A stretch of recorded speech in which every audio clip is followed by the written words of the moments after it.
This crazy world is telling you your sons can be daughters and your daughters can be your sons. When will the madness stop? Never. So you have to decide, will you comply or defy? They tell us all, you will own nothing, eat bugs, and be happy. Is this why America's largest food processing plants and food supply plants keep burning down? Do you really think this is a coincidence? Of course not. The system is telling us right to our faces what they have planned for us. You have a choice. Comply or simply defy their plan for us all. Defy the system's plan and execute your own plan. Abundant, safe, secure natural food supply. Introducing the Food Forest Bible. This bestseller by Jovan Hutton Pulitzer is the single most complete, executable, easy-to-follow plan for sustainable, self-managing food production for self-sufficiency and food security. For the first time ever, a coffee table, heirloom quality full color book which unlocks the ancient secrets of creating a food forest. Imagine planting in a way which requires no digging, no pesticides, and creates massive ancient food abundance. No fooling. Food forests are the ancient secret to planning and planting once. And have your own Garden of Eden, which will feed your families for decade after decade. Buck the system.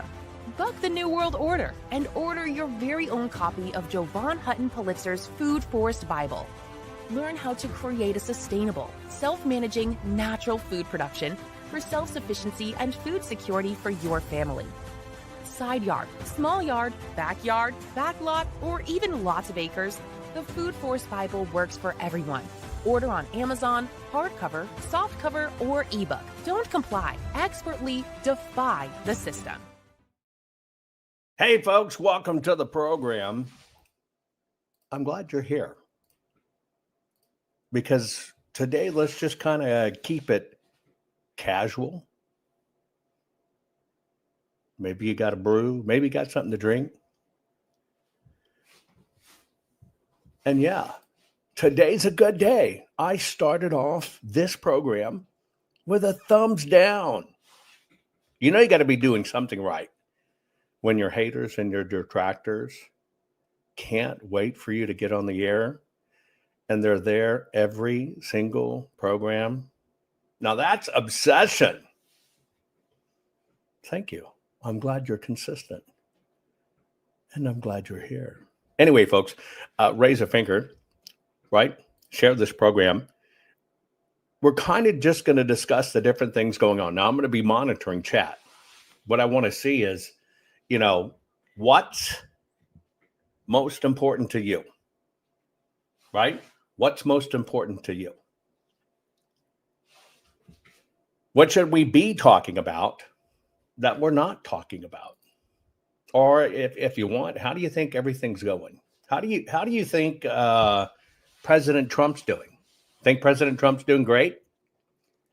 Think everything's going well? Think we're making headway?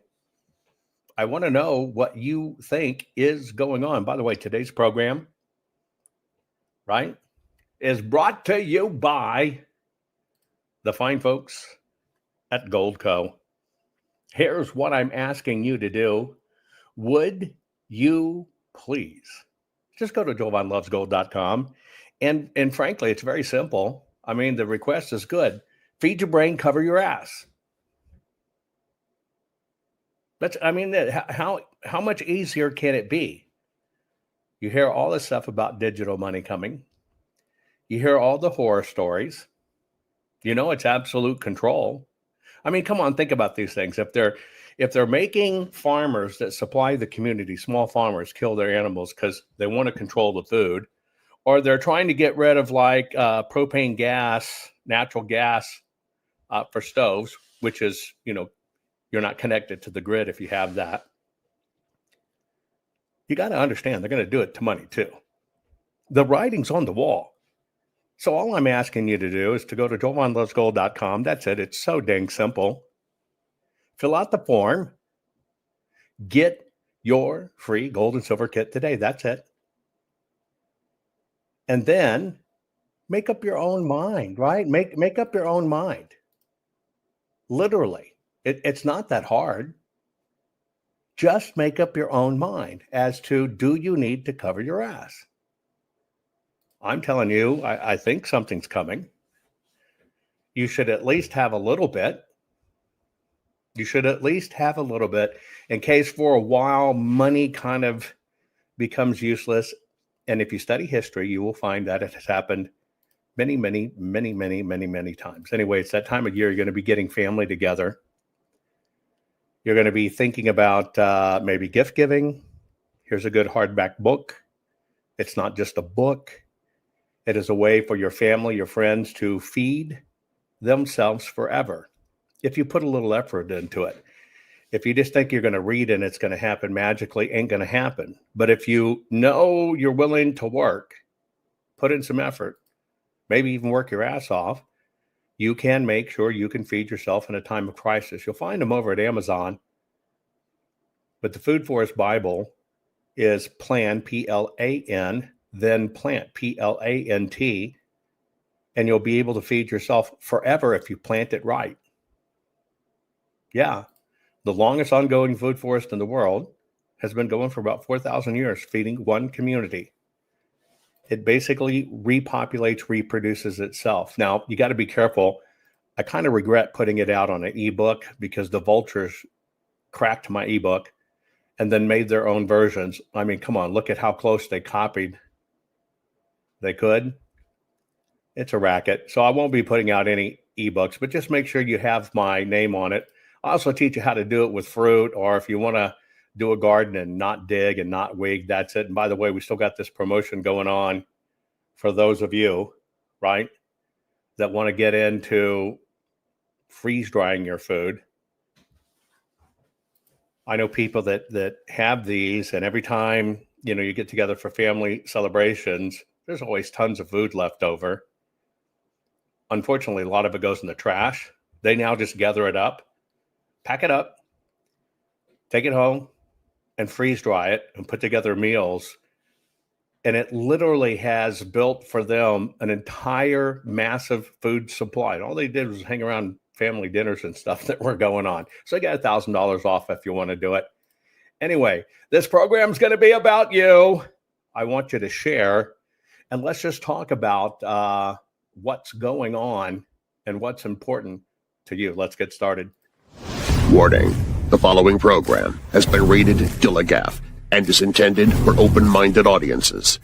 If the truth offends you, or if you are allergic to focused intensity, intellectual athleticism, or the occasional F-bomb or even irreverent humor, please switch off now. If your delicate sensibilities need to be worried about or addressed, might we recommend the Underwater Basket Weaving channel to you? Otherwise, sit back, enjoy the wisdom, insight, and wicked sense of humor. Cut the crap. How many times a day do you want to say that to politicians, the elite, the loony liberals, the fake news media, and the gender-confused, emotional socialist snowflake crowd? Cut the crap is your secret weapon for fighting for our freedoms and our great republic. It all begins with a massive mental enema, freeing you from the toxic news and politically correct views, which constipate your consciousness with stinking thinking. Your host, Jovan Hutton Pulitzer. He's known for calling out politicians and telling them to cut the crap. You've seen him on virtually every television network and listened to him on Coast to Coast Radio. And now he's here to help you learn to fight for America. Culture, race, and American politics. They all have one thing in common. They all need to cut the crap. Now, here's your host, Jovan Hutton Pulitzer.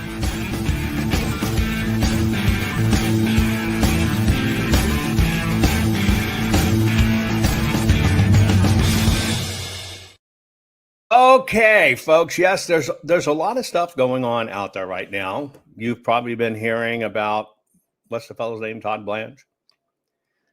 Taking a hard look at Ed Martin. Ed Martin's one of the people that the system is afraid of because he's really going after corruption. And you still have people inside the government system that are playing for the government system. Also, if you think about Arctic frost, all of the BS that was going on, there's like 5 or 6 FBI heads of different offices, Dallas being one, that were in charge of that and leading that. And by the way, they're still there in the FBI. Imagine that, right? Imagine that. People that would operate in the system, weaponizing the system, but there's so many of them that even when a new president comes in, it's just kind of hard to get rid of them because they're still there, right? So that's kind of nuts. Here, I've got something for you. It's kind of off the wall, but I saw it, and I've never maybe seen it up close. I've never personally looked at it up close. I can tell you they're very good to eat. You might not have ever eaten one. They're very, very, very good to eat. If they don't eat you. Yeah, if they don't eat you. But check this prep out. This tail has been separated from the body of this crocodile for an hour and a half. Not attached in any way. Tail is bled out. I'm going to show you just how much nerve endings. Yeah, it looks like a dinosaur tail, right? It's a big gator. He's prepping it. This tail has been separated from the body of this crocodile for an hour and a half. Not attached in any way. Tail is bled out. I'm going to show you just how much nerve endings is in a crocodile. Now I'm going to cut part of the tail so I can bone it out. Probably about here.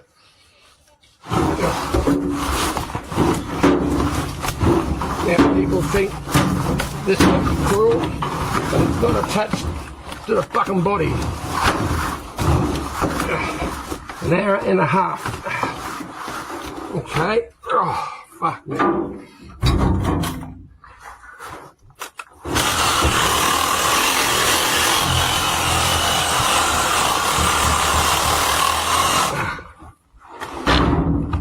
Well, it looks very brutal.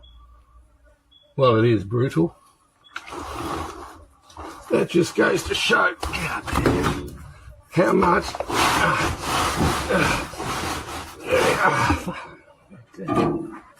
So this sucker here,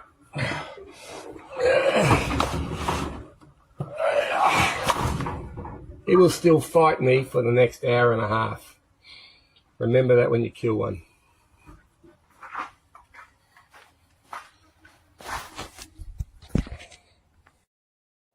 Is that not wild? I saw that and I thought, yeah, a guy, an Aussie killed a gator. Of course, you can eat alligator. And that was the tail. He'd cut off the tail. Said he'd been cut off for a half hour or so, and then he went to prep it and it was still alive. Yeah. It's kind of like if you live in a state, copperhead's the worst, copperhead snakes. Did you know you can cut off their head or cut them in half and you think you're dead with them? They can still bite you and inject you up to an hour after they've either been cut in two or decapitated. Did you know that? That's pretty freaky. You think you killed it and you're going to pick it up because it's dead and the son of a bitch still bites you even though it's dead? That's wild. Speaking of freaky, let me cleanse your palate on that one. I know that was kind of horrible and weird to look at. Let me cleanse your palate. Hallo, wir sind hier in Dortmund. Darf ich das Video auf YouTube, TikTok? What? You don't like piercings? Hallo, wir sind hier in Dortmund. Darf ich... What? You don't like horns? Hallo, wir sind hier in Dortmund. Darf ich das Video... Oh, you mean they never think about what they're going to look like when they're senior citizens? Hallo, wir sind hier in Dortmund. Darf ich das Video auf YouTube, TikTok, Instagram hochladen? Dankeschön. Ja. Stellen Sie bitte vor, wie alt sind Sie? Wie heißen Sie? Mein Name ist Rolf, ich bin 66 Jahre alt und ich stehe im Guinness-Buch der Rekorde als meistgepierster Mann der Welt und als der Mann mit den meisten Body Modification. Also der Mann mit den meisten was? Body? Body Modification. Ach so. Das sind halt alles so wie Implantate und die Hörner und Scarification, die Tattoos und Piercings. Hatten Sie schon früh in der Jugend Interesse für sowas, für so ein Umstyling? Also ich habe angefangen mit 40 Jahren. Mit 40? Ja, Und wie haben Ihre Freunde darauf reagiert? Fanden Sie das cool? ja, ich hatte nie Probleme damit. Also Ja. Und schmerzt manchmal irgendetwas oder? nein, es tut nicht weh. Nein. Und haben Sie öfters irgendwelche Auftritte oder Fotoshootings? Hin und wieder habe ich Ja. Fotoshooting. Sie haben sich auch Augenapfel tätowiert, ne? Ja, die Augen sind auch tätowiert.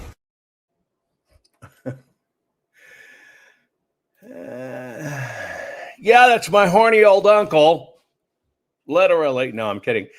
You ever wonder what makes somebody do that? Of course, he holds the world's record. Guinness. The conversation was about, hey, can I record you for Facebook and all this other stuff? And he goes, yeah, and I'm the world record holder for, most body piercings and modifications, right? Had balls under the skin in his arm and stuff like that. And he asked them, did your family give you a hard time or anything? No. It's whatever. So have you ever thought about, right? Have you ever thought about, and I guess most people don't, when they do this body modification, they're tattooing the whites of their eyes and everything else. Have you seen that as well? That's some pretty wild stuff. But I played it because I'd never found anybody that had done all of that body modification that was senior, right? Senior. That's got to hurt your lips. And then, of course, he talked about it's not just the horns. He's into body scarification. He was talking about, creating scars on his face. What do you think would possess somebody to do that? Any idea? What would possess? See, I think it's somebody that has such a low self-esteem, self-loathing, that they feel invisible to society, right? And they'll do anything to get noticed. Some people say demonic. I know there's some out there that's demonic, but I think more of it is attention. Hey, look at me. Hey, oh yeah, you know what? Come on down with me. I'm gonna get horns on my head.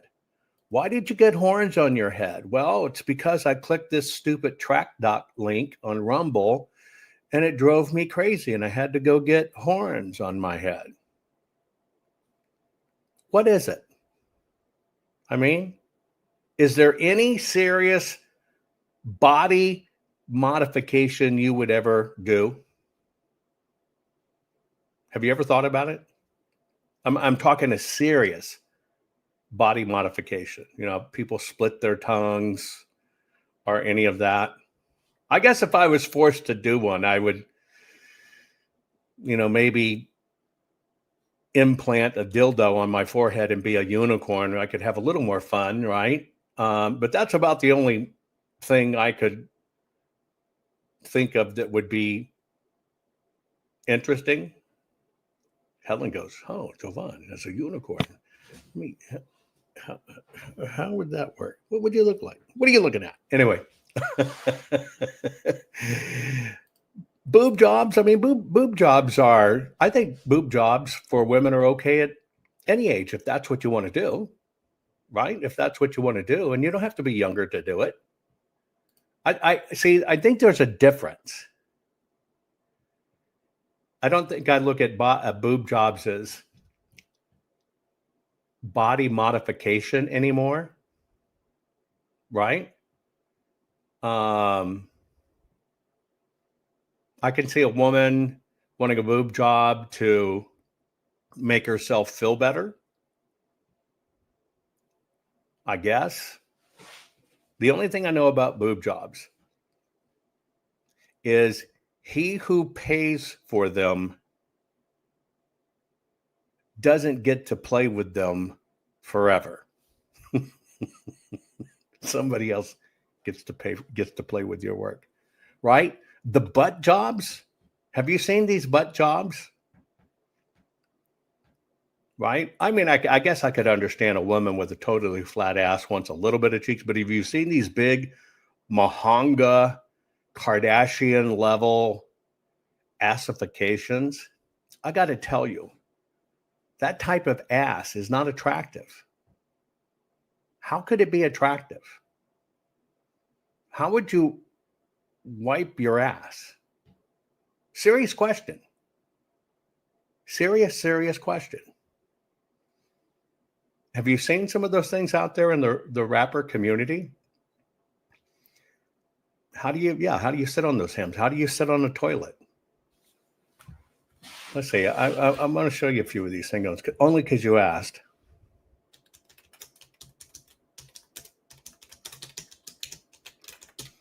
There's a whole industry for this. In fact, somebody, I guess, in one of the cities just went to jail over it. Right?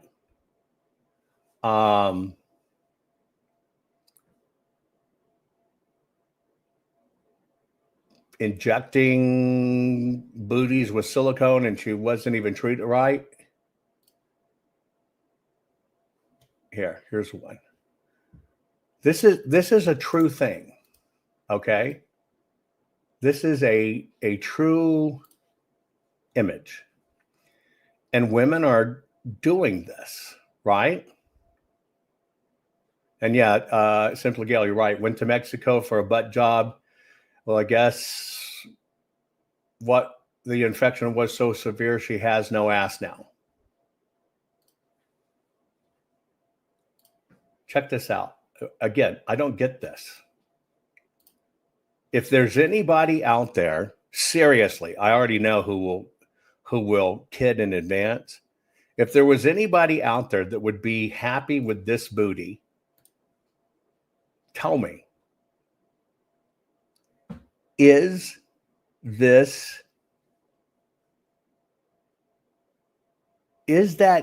even attractive? Right? I mean, truly, is that even attractive? You're right. I think it's absurd. But it seems to be a thing. I think it's gross. I do. I think it's absolutely gross. Yeah, it looks like beach balls up under her butts. But women are doing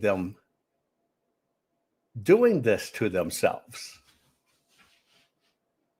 Right? And why? Can anybody tell me why? Do you think these people actually feel this is attractive or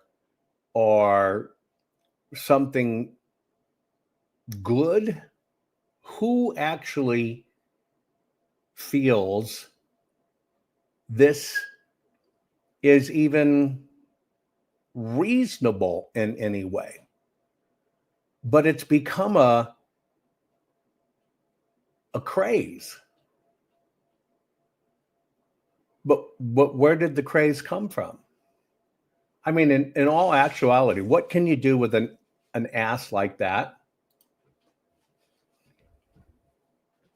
Tell me the truth. What could you actually do with an ass like that? Except maybe twerk and dribble those on the floor like a basketball. Is there anything useful that comes out of it?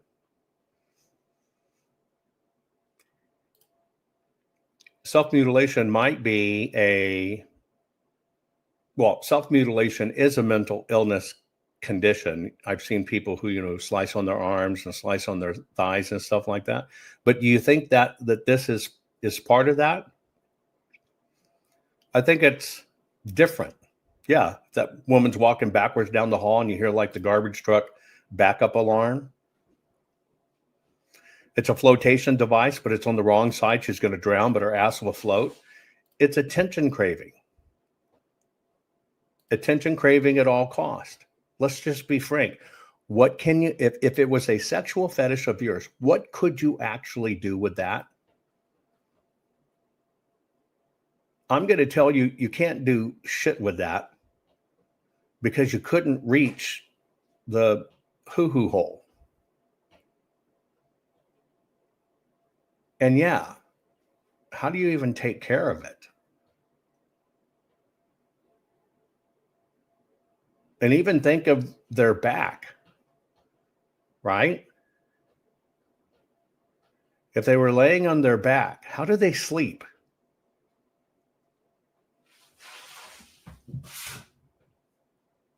It'd be like they were doing a back bend.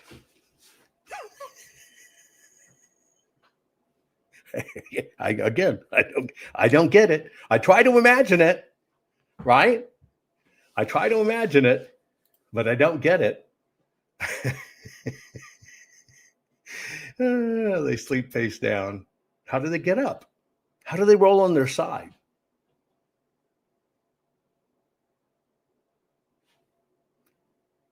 Okay, you sleep face down. How do you even roll over on your side to get up?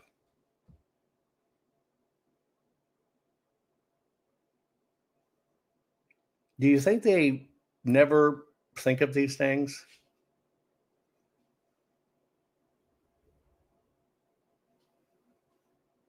I mean, really, do you think people that do this kind of stuff never really think of the practical application? Oh, I'm going to love my booty.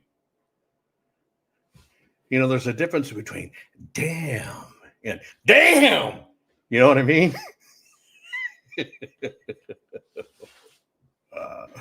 Oh, I don't know. It seems to be crazy. It's absolutely horrible.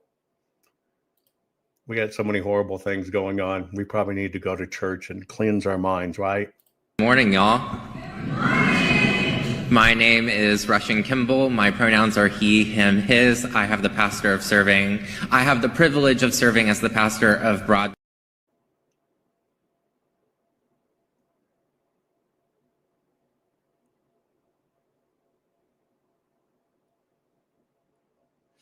Did he slip up and say he has the privilege of servicing the pastor? Okay, you look at this horrible stuff of booty, and you got to go to church to get straight, and it's the opposite of what you get at church. This is church, folks. Morning, y'all. My name is Russian Kimball. My pronouns are he, him, his. I have the privilege of serving as the pastor of Broadway United Methodist Church in downtown Orlando. And also my drag name is still a work in progress. So if you have any ideas, just please let me know. There's one floating around, but I'm not going to share that one with you. But I'm still taking other suggestions.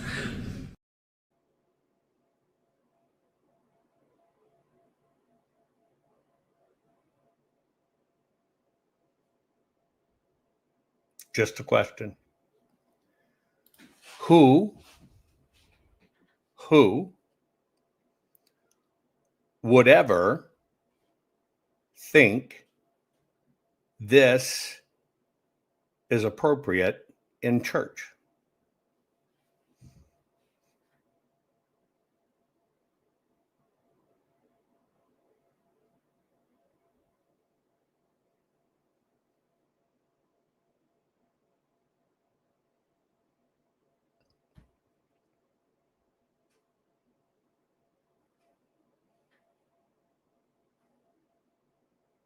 Any reason? Can anybody justify this?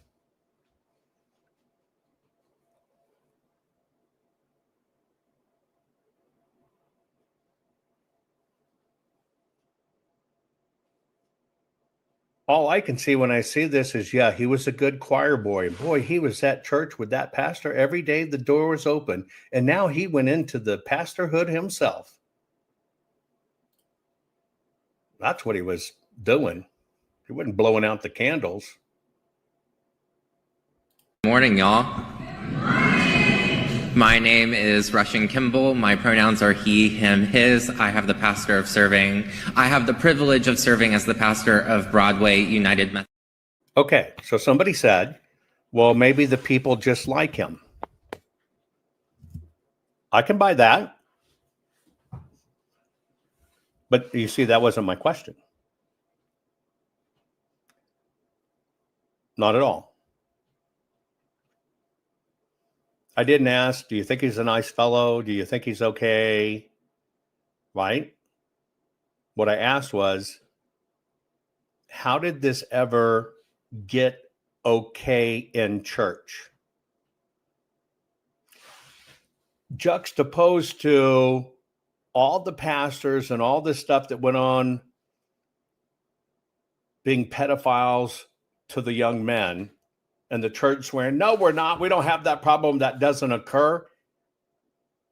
Yet here's the pastor. Morning, y'all. My name is Russian Kimball. My pronouns are he, him, his. I have the privilege of serving as the pastor of Broadway United Methodist Church in downtown Orlando. And also my drag name is still a work in progress. So if you have any ideas, just please let me know. There's one floating around, but I'm not going to share that one with you. But I'm still taking other suggestions. I mean, correct me if I'm wrong. What somebody does in their own bedroom as an adult is their own business and nobody else's.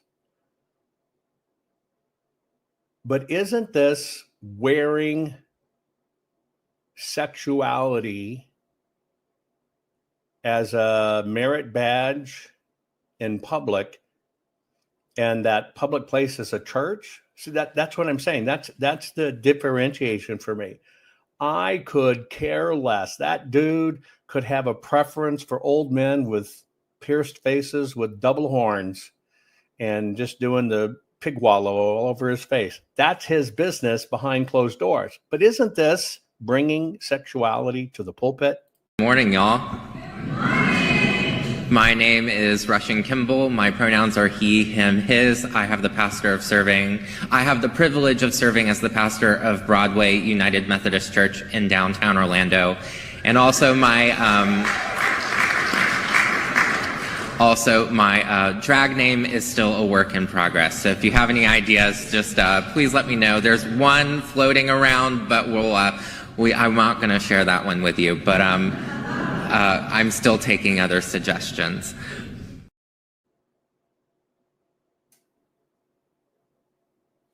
I don't know why he'd be embarrassed with his drag name as Knob Gobbler, but that's his choice. Maybe he doesn't like it. But this is our society. And you're right, TD Sams, that right there is no different than wearing your big ass cross on the outside of your shirt nonstop to have people look at you and that you're good.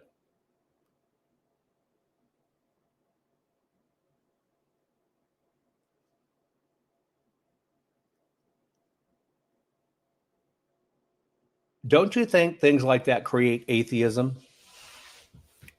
Just out of curiosity.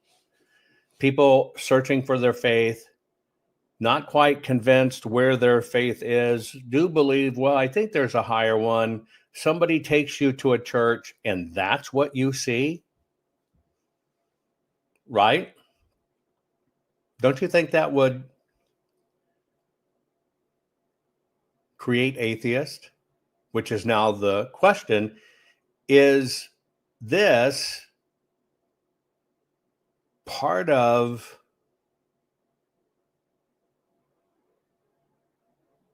the infiltration of those that cleave, cleaving you away from God or whatever? I mean, everything's infiltrated with it. And believe me, I can be inappropriate. I can tell dirty jokes, right? But I'm talking about it's now institutionalized. Is that freedom?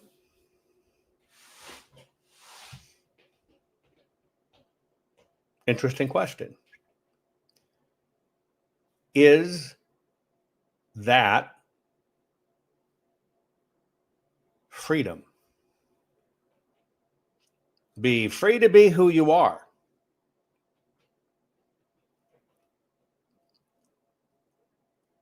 You could say that's also suppression, couldn't you say? That comes into the church. I'm just being free in who I am, but think about how many people it drives out who now their freedom suppressed. And that's where the line is. For me, sexuality is not an identity. Think of all the things you are, all the things you like, all the things you partake in, right? When it comes to sexuality, is that your identification?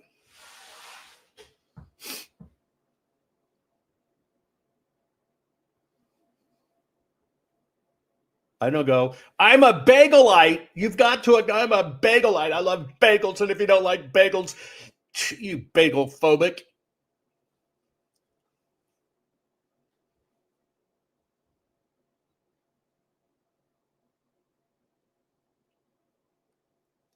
These things make me think, when you look at them that way, is that who you are?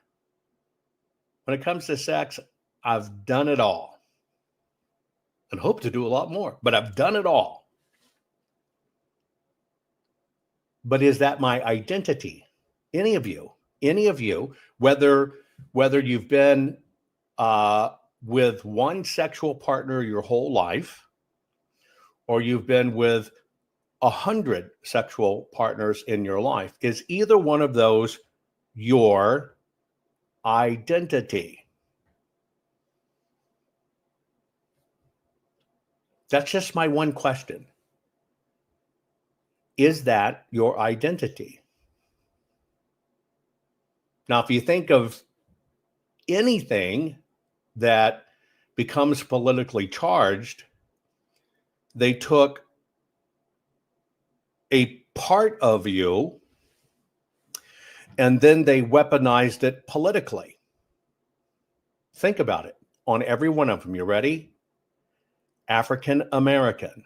That hyphen was used to divide, but for political reasons. But it became identities. Same with LBTQ, XRY, whatever.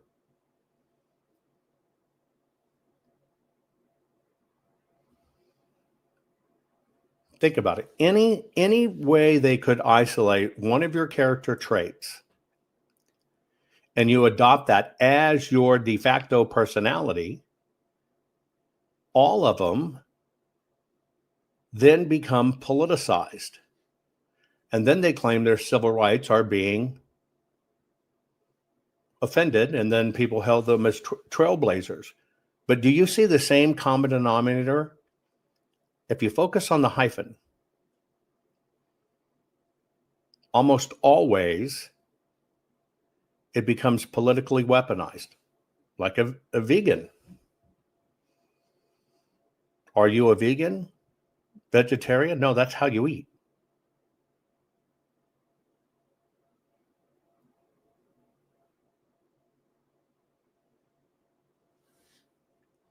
Sartorius says sodomy is not a civil right.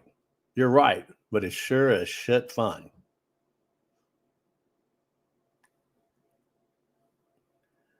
Look, think about this.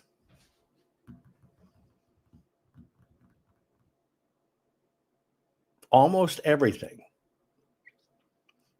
that accepted the hyphen became politically weaponized. Can you name one thing in our society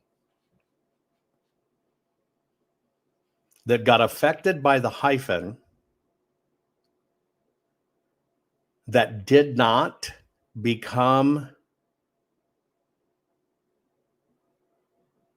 political? Anyone? Help me find one. Just one.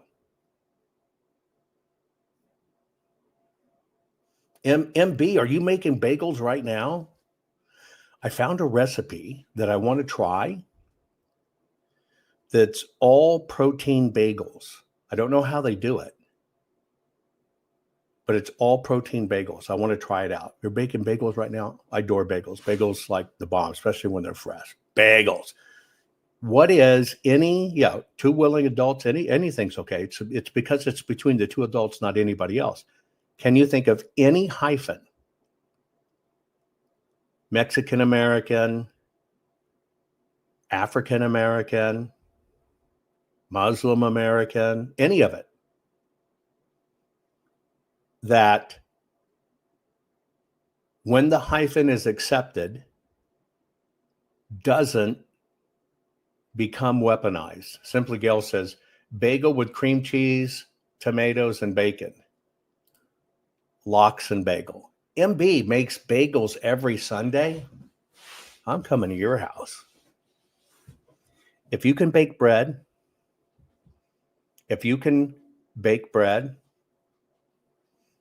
you have magical powers.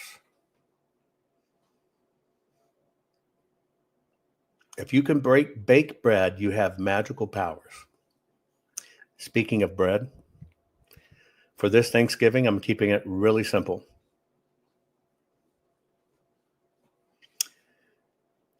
Slow cooked turkey.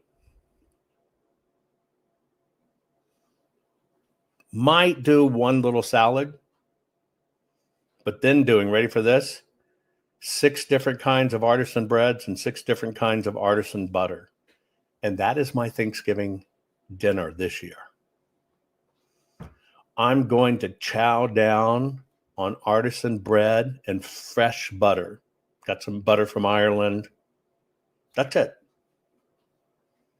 Not even going to do any sweets. But doesn't that sound good? Biscuits?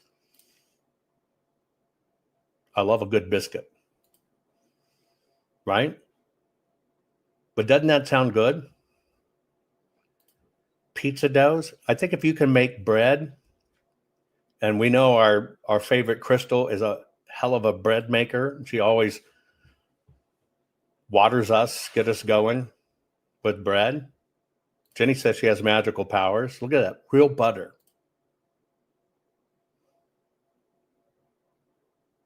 That's my Thanksgiving. Imagine a feast. Here's the turkey, a little salad. I'll have some champagne, maybe I'll have some vino. I'll have some bubbly water and 6 different kinds of artisan bread, some toasted, some not, different kinds of butters. I like a chewy crust,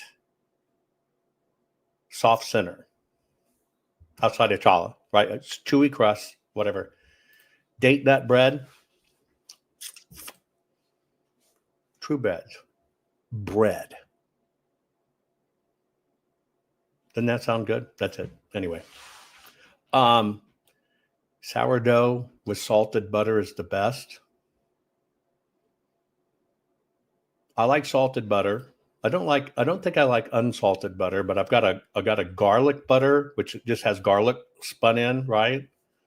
I think I got something kind of butter, smoked butter or pesto butter or something. Just really warm bread. Jewish rye. The bomb.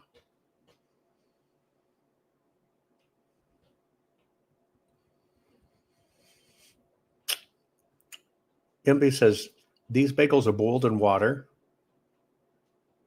Turns out like bread. Amazing with tuna and corned beef.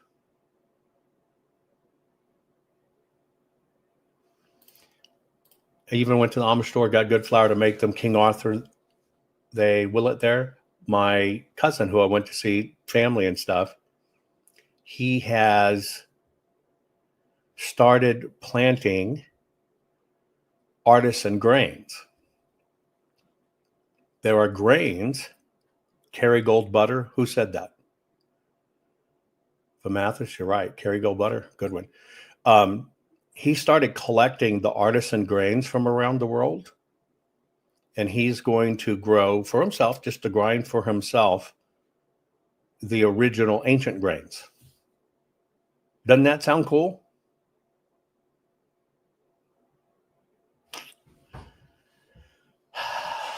Bread. Anyway, okay. What else do I got here? Let's see. We got the horny dude. Oh. Have you ever seen America's Got Talent? If you have, put it in chat. Ever seen America? And yes, bread baking's a talent. And I tell you, I need to master bread baking. I really do. I need to master bread baking. It's one of the most ancient traditions there is. Pula, Finnish cardamom bread. I don't think I've had that, Corey. I'm going to have to find that out. Right?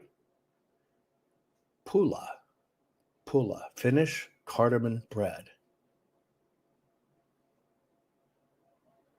Here's our other Finn. Hey, Finn, meet Finn. This Finn loves to eat fins. Hey, here's a Finn.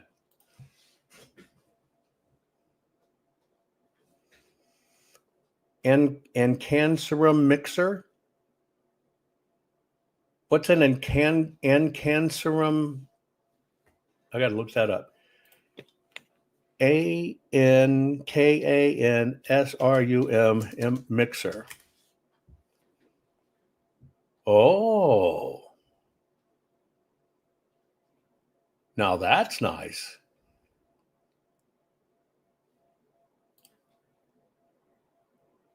Look at that.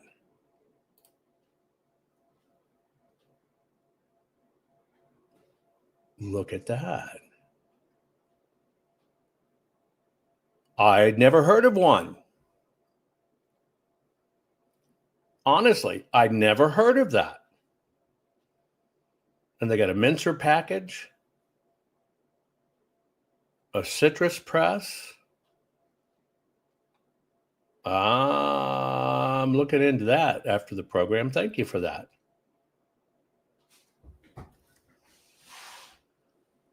Wild caught yeast. I've been seeing people do that.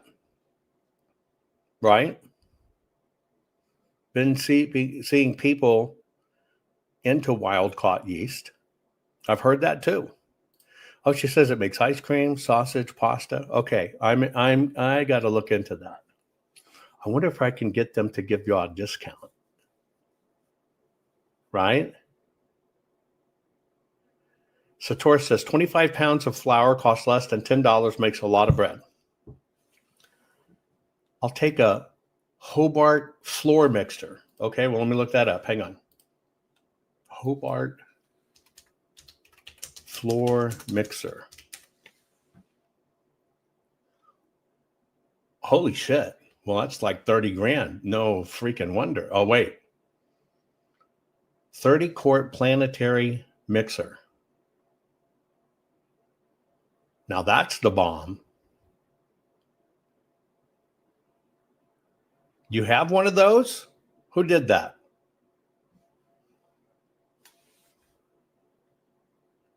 Who was that?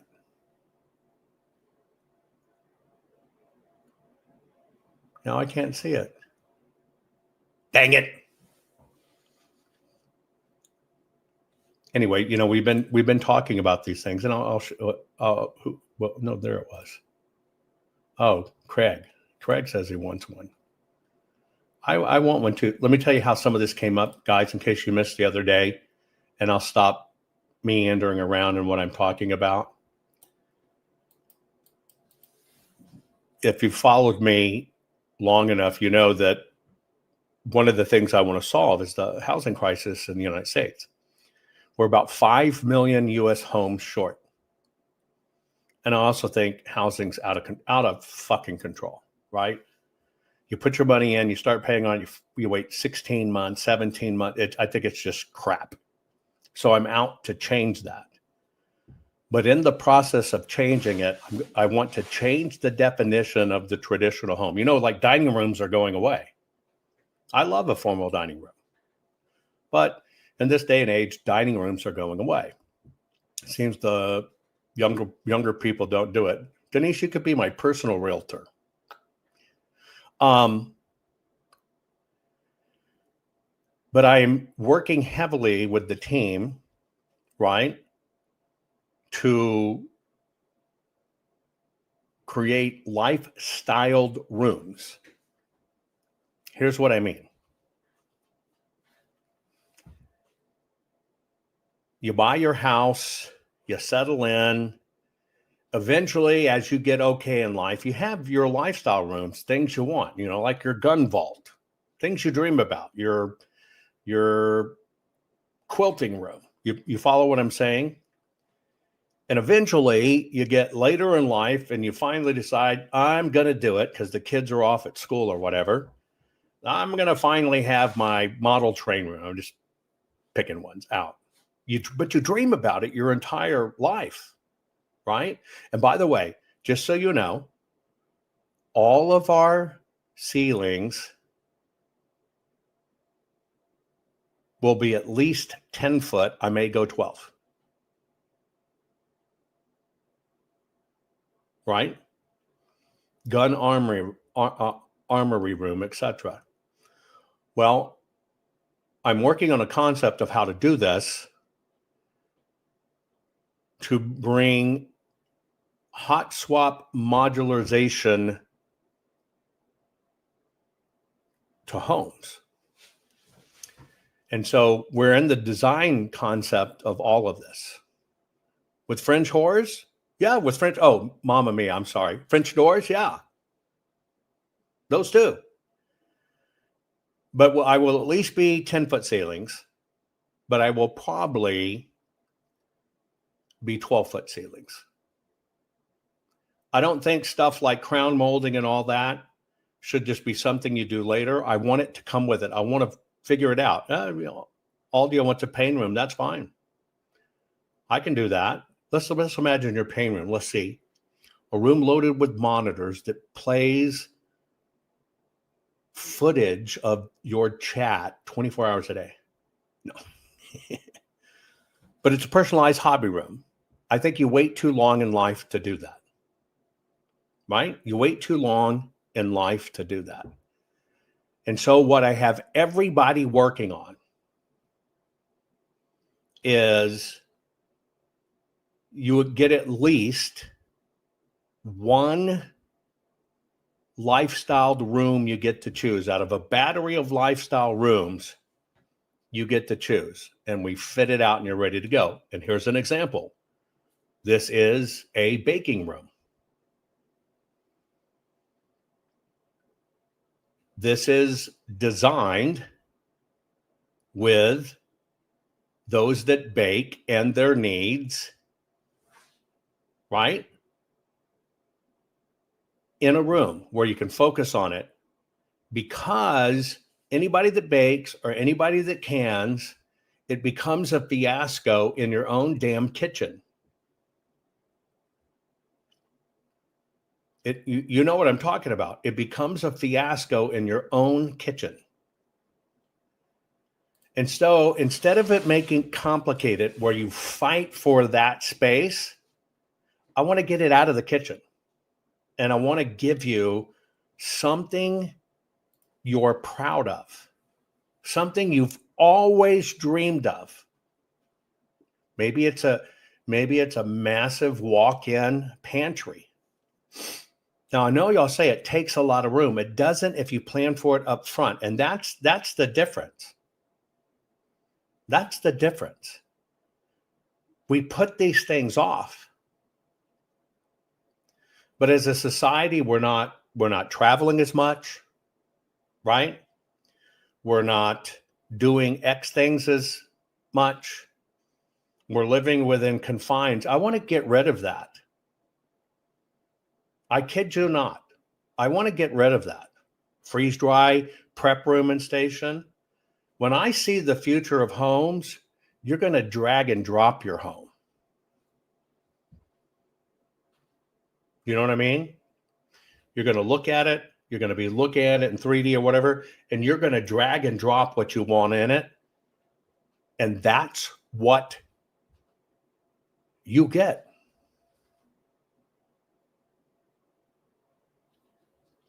Shouldn't it be that's where it is? That's what you get.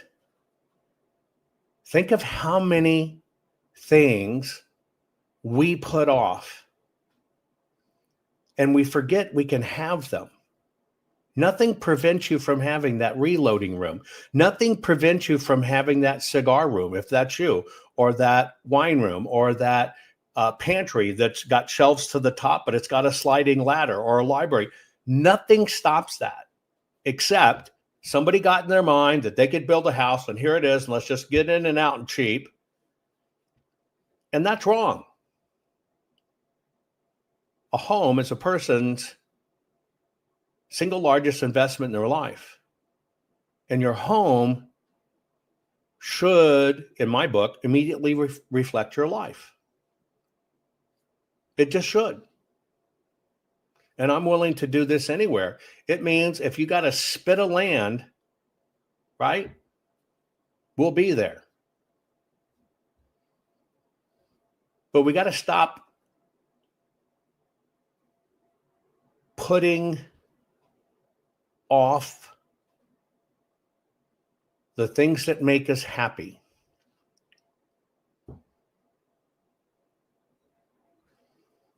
And when you're at home, you better feel safe, right? You better feel safe.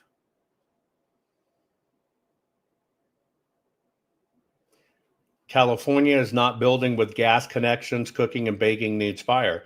Why are they not building with gas connections? Because they sold out to the electric companies.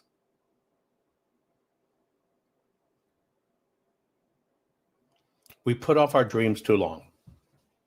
So that's why I'm working very hard to change what it means to get a new home. And when you go and your home, you better bring your lifestyle with you. It shouldn't just be a box of debt that maybe sometime in the future you can really make it a home and make it your own.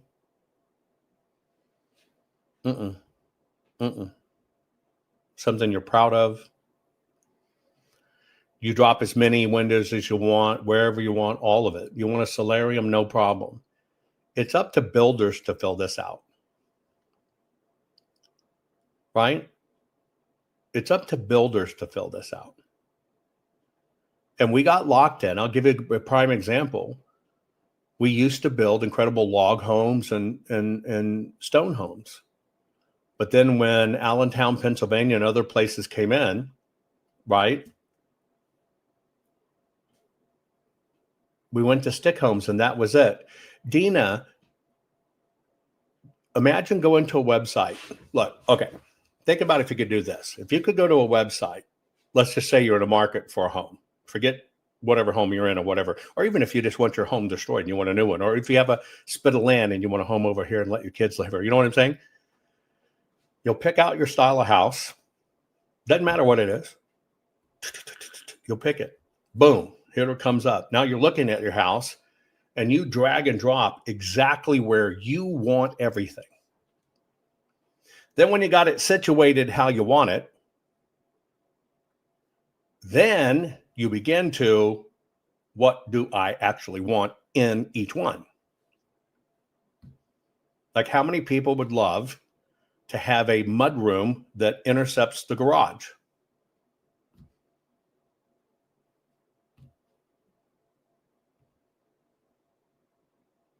But don't.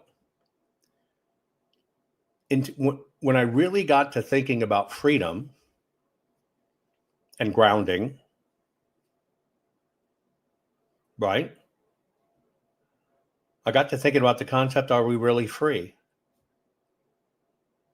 Are we really free?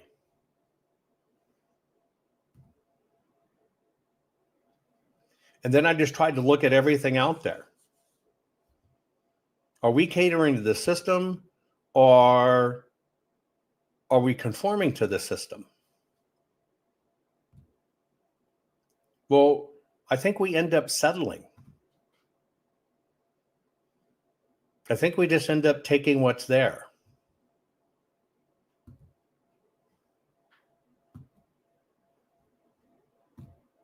Isn't that the truth?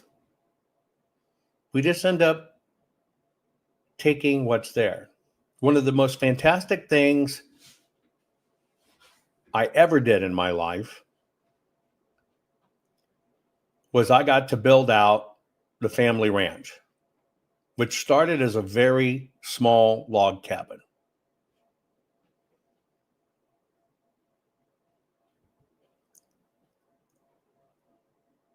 But that small log cabin,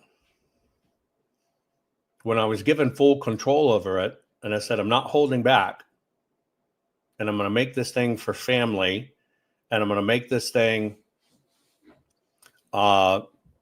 be something fantastic.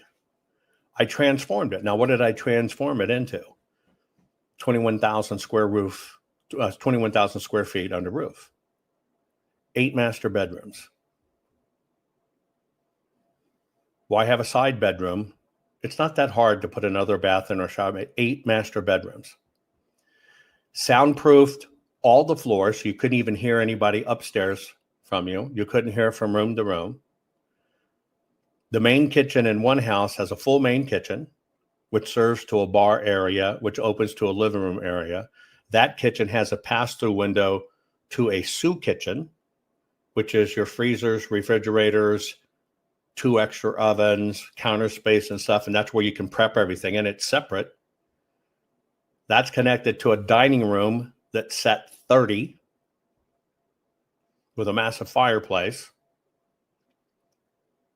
I did a wet and steam sauna.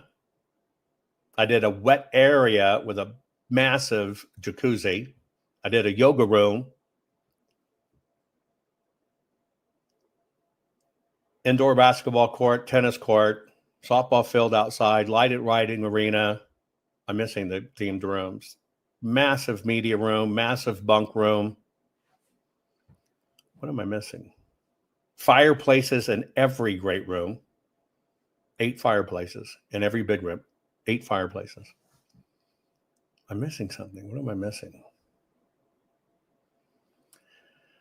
So the total amount of kitchens was 1, 2, 3 kitchens, 2 different laundry areas on opposite ends of the house.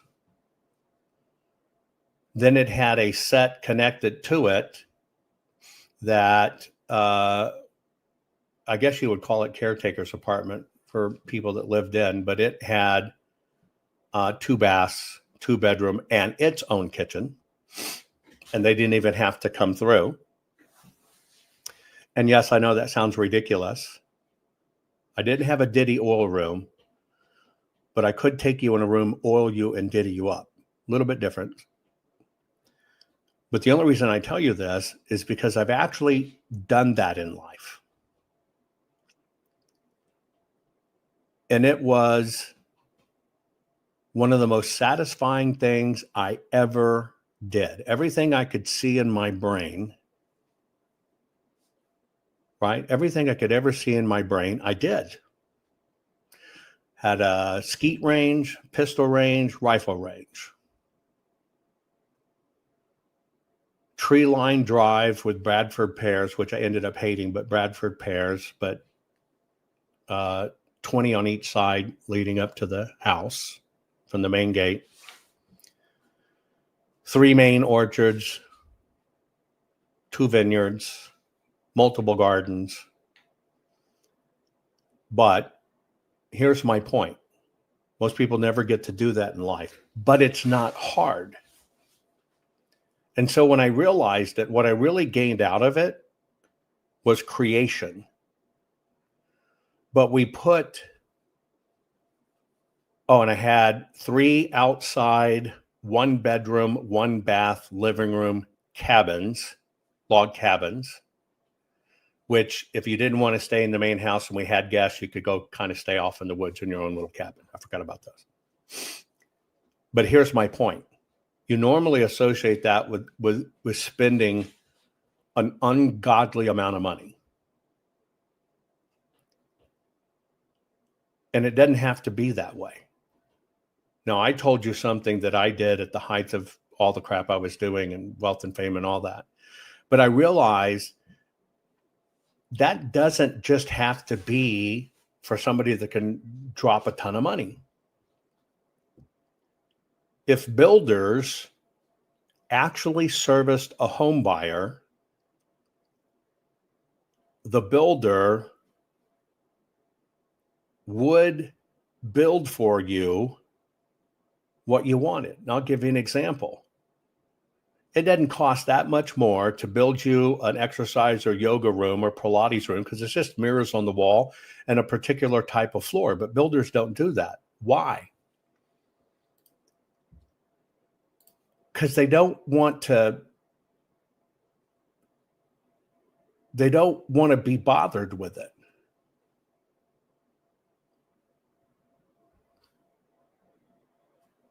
And it's not what the system wants. They just don't want to be bothered with it. Well, isn't that kind of upside down? You shouldn't, see, that's what I'm trying to, this is what I'm trying to conquer. And Montana Finn, you're right. It says few can afford to pay for the extras. See, that's what I think is kind of offset. When you're buying an existing structure, you're confined by what is, and that's the deal. It's always somebody else's vision. And we're used to when we get new homes, we're just going to go to somebody else's structure, predominantly. Right? But here's what I'm saying is, Montana, most can only choose the basics. I don't agree with that. Let me tell you why. Craig, you got it right. I think builders have it back asswards. If you had a builder and you've agreed on a price that will help you with your vision and live your dreams, you become the builder's sales force. That's priceless. That's marketing you cannot recreate any other way. So I think they look at it upside down. I would rather forego massive margins to have customers for life that brings their friends and family in their home and go, look at what the fuck I got. You can't recreate that in a brochure. You can't create that in a fucking yard sign. So I think people, meaning builders, think about it upside down. I want you fucking raving about us. I want you throwing big ass parties you've never been able to do before. Right? I want you to say, look, they took my vision and look what I got. I don't want you to put it off for 10 years or 20 years or 30 years and you finally do it and you maybe only have it 10 years in your life to enjoy. I think that's wrong. I think that's wrong. Your home is your castle and it should be your damn castle. And even if you want a rock fucking wall shower and it's all rock and it's one room and it's got a drain and showers all the way around the room. By the way, I've seen somebody that's done that and it's the bomb. You should be able to do it. Because I'm telling you, the margins are there that it can be done. And yes, as a builder, you're going to have a lower margin, but you're going to potentially sell more houses.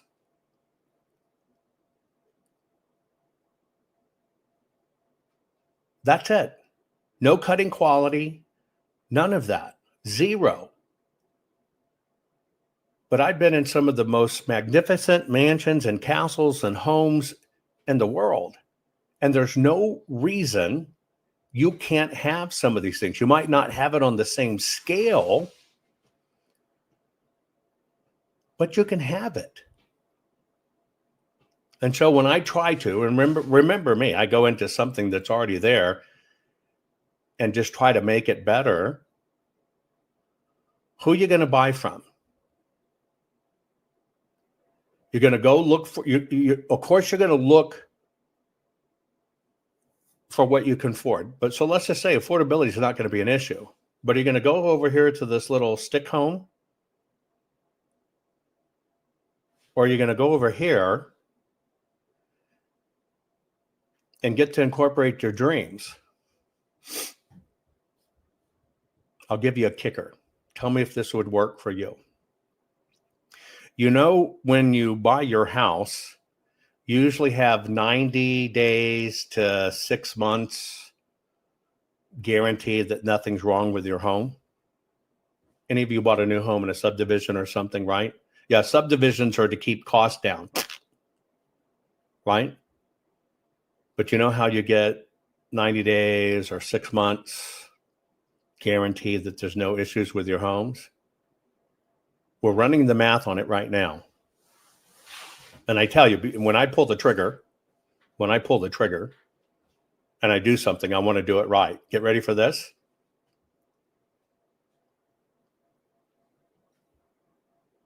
I think we can give 1 year builder warranty. Okay, Denise, you get a 1 year builder warranty. Denise, you'll like this. You know what I'm willing to do? I'm willing to give a warranty on the home for as long as you own it.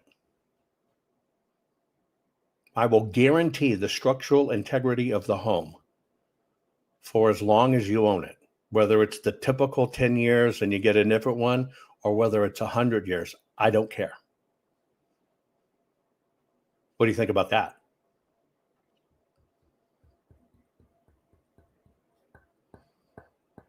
You think that'd make a difference when builders are giving 1 year guarantees? And I say, this home and its structure is guaranteed for as long as you own your home.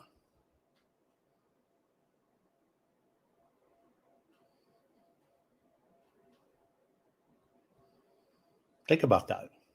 It's not going to rot. It's not going to decay. It's not going to get eaten up.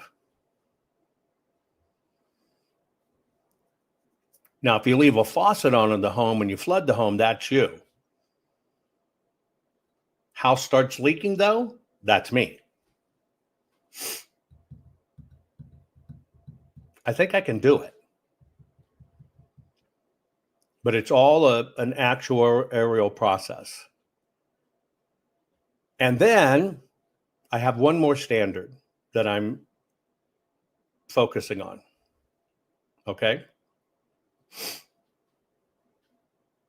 Yeah, just don't mess with the main structure and you're good.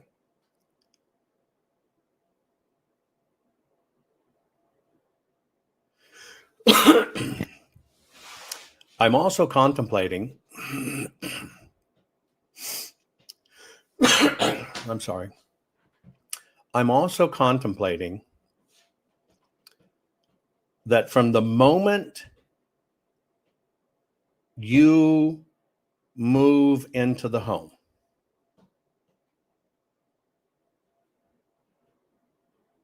we absolutely guarantee you that the home appraises for more than you even bought it for. And that equity's yours. So I want everybody going into a home and having instant equity. Not equity you might get 10 years later. Instant equity. Let me tell you why. Why would I take $20,000 more of the house just because that's what it appraises at, when I can just leave you that $20,000 and you're going to sing our praises to the roof? So why would anybody else buy a home from anyone else? That's $20,000 on my side, well spent. So I want to leave it with you because I believe homes anchor people. Homes give you stability. And it is so alarming that the new age that people are finally buying their first home, right, is 40. I want everybody. I don't care if you're 60. 64, 65. I don't care. We will get you into a home. You own it. Because I think we'll get more back from making sure you have equity in case something happens, or you got to cover your ass, or you have a disaster, than we're ever going to get pulling out that profit because we can make it and it's there. I want to leave it with you because I believe if I leave it with you, I take care of you, I deliver your dream, and you have full customization, and we give you the life of a king, even though it might be small or whatever, and it's not a big palace or whatever, but we bring your lifestyle into your home instead of waiting so far in life to just be comfortable and live what you want to live. I think if we give that to you, you're going to call in friends and family and neighbors, and you're going to show it off. And here it is. You're going to be so proud of it. And I'm going to tell you, knock your socks off, right? Etc. That you'll talk it up. You'll talk it up. But this is where, and it's more designed to where you're ready to get a home, and you're ready to be there and ready to have pride of ownership, etc. And we can do this anywhere in the country. We're not going to lock it down that you only operate, let's say, in Oklahoma or Wisconsin or something. Anywhere. We'll work with you and get it done, right? We'll more than likely provide also insurance and financing through us. I want to cut out that bullshit process. It's not necessary. It's not necessary. It's just become complicated. And so, yeah, banks are saying, well, we got to mitigate our risk. I'm saying, well, no, we'll take the risk on our customers. These are my thoughts. We got to clean up this process. Because I think in many ways, the system has become punitive, too long. You're waiting 6 months maybe to get a home approved. You're waiting 16 months to get a home built, right? And then it's just a box or a tiny home. I hate tiny homes, right?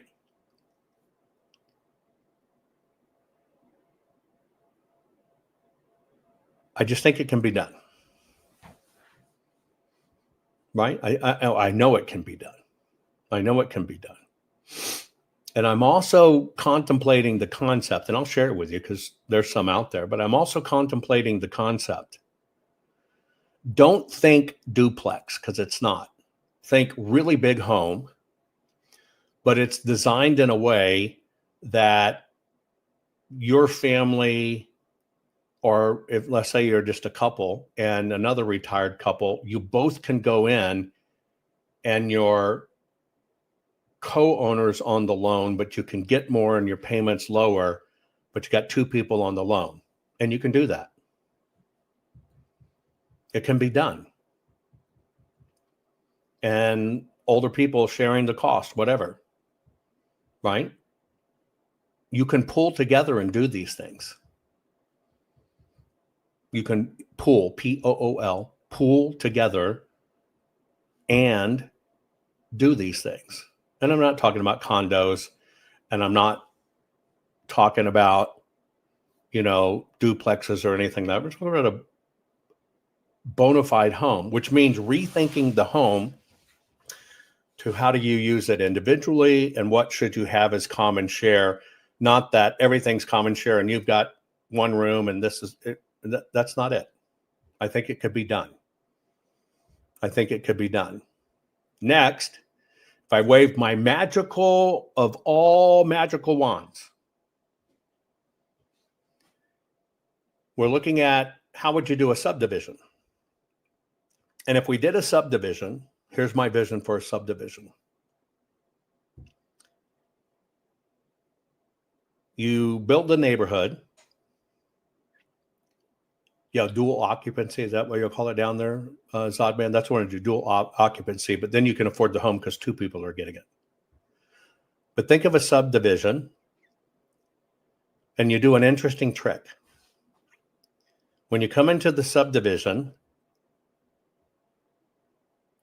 you're going to get, let's call it a home and an acre, but we're going to call it a ranch. All the way around the ranch is a common land, right? Is a common land. The common land is fitted with livestock.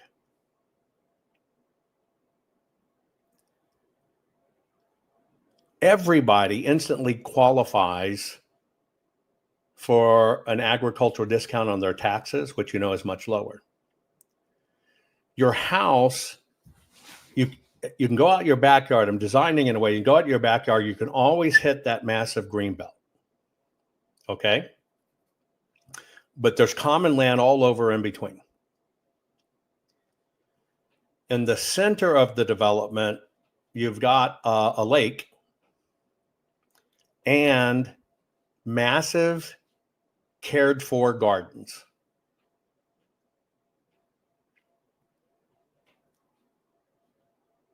And at those massive cared for gardens, you have a few extra things. You have a convenience store. You have almost a mini grocery store, right? Maybe a coffee shop. And you got a massive theater room or whatever. But built into those are like 4 smaller homes, but they're all built into it.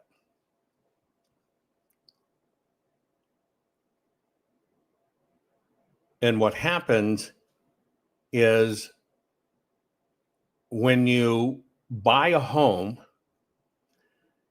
you're the one that owns the convenience store, right? And the little bitty grocery store, etc. You have a co-ownership part in that. You have everything you need right there within walking distance, not a 15-minute city. But instead of these homeowner association shit, the development has a gardener, but that gardener grows food for everybody. Right? The gardener's job is to grow food for everybody. You can go tend the garden, you can help out or not, you can do whatever you want. But it's all there, all the seeds you can imagine, everything you can imagine, the plants, the whatever, right? But it's yours and you're part of it. Not a commune. It's just people kind of want to live the same way, but you understand what I'm saying? It's built more around your lifestyle and what you want at that time. You'll have your own garden if you want it. But if not, you have a hell of a known gardener that takes care of it. And I think it could be done without monthly dues. Now, remember I told you 4 little homes built in this stuff? Let me tell you why. I'm not doing 15-minute compounds. Don't think about the bullshit, the city stuff. It's the opposite. I will accept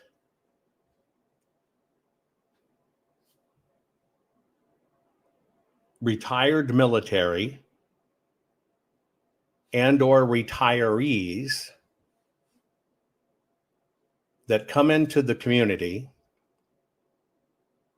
Of course, you got to have some basic rules. You come into the community, but those homes that are built into the system, I will put them in that home. You're just going to run the little convenience store, but that's your price of your home. You're going to do this, but you're the handyman for everybody. And it just comes with it. And it's part of the neighborhood only because it can be done.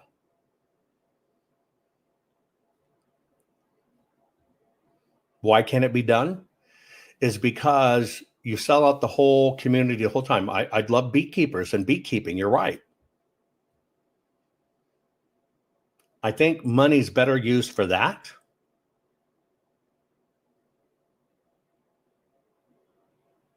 than twinky little flowers.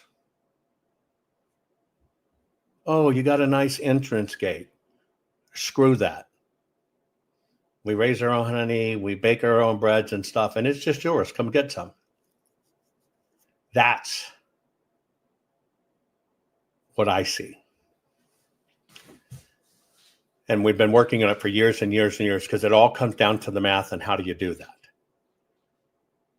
Right? How do you do that? And for every place you put one of these of people coming on, we're pulling people with skills that don't have it. Come on. Great. We'll put you in that. One of the things we're doing is we're going to do an entire VA neighborhood. And this will be neighborhoods built for military, specifically military retirees. Get you into a house. You get a house, same concept, but in that community are dentists, chiropractors, physical therapists and stuff. We say, come in, service the vets, and we'll give them the office space, not rent them the office space. We'll give them the office space. So the vet just walks down the street to get the simple services they need. That's my idea of what community should be. That's it. That's my idea of what the community should be. We all have skills. We all have gifts. We all have talents. I believe in our heart, people want to help other people, want to do good for other people. We just don't think in these ways. We just don't think of these ways. And it just takes somebody to think about it. Well water, fresh water. Have all the backups I would build if I was building a ranch of myself. You just have them and benefit from them. It can be done. We just don't think. We just think of a house and you sell it and you flip it. I just think that's, yeah, I care. I just think that's, doesn't make sense. You know, a dentist or an eye care specialist goes in and gets their little shop in an area that has a lot of traffic. I'm saying, let's do different. I'll give you a captured audience. They're already here. That's all I'm saying. That's all I'm saying. If I can manage it, I'm glad you brought this up. If I can manage it and we can work out the numbers, we'll offer the daycare is part of your home. Not trying to run your kid across town or whatever. I think it can be community-based. Your kid's still right there at home, meaning in your neighborhood, in your subdivision. I think these things can be done if we just think about what are we really selling and how do we really cater to it? How do we really cater to it? Why wouldn't I give a spit of land and all the cattle on the land belongs to everybody? And when we butcher their cattle, you get shares. There's nothing that prevents us from doing that. Nothing. Nothing.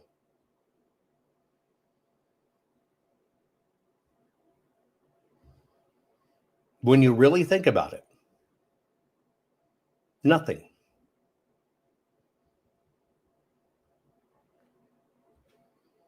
And of course, not everybody is going to get along in the neighborhood, but that is not what matters. Most people move into a house that just happens to sit there, and it's the price they could afford, and you get stuck with shit neighbors, and it's miserable because all you have is that little house. I want to give you the whole community, the whole community. 1,000 acres to wander around on, and you're totally safe and totally secure. And the simplest things you need in life are there. So I want to turn the concept of a real estate development kind of on its ear, because it shouldn't be about that little property can generate this much in a lease because it's a convenience store. No.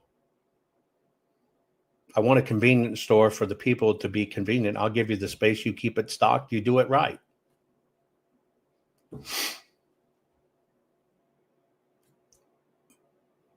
My thought. And what I try to facilitate. And no, it's not 15-minute cities. It's exactly the opposite concept. 15-minute cities is about shoving their shit on you. Right? I want you to come to the development because it's taking care of you, not just because you have a nice view. Think about what we buy houses for. Oh, it's got a nice view.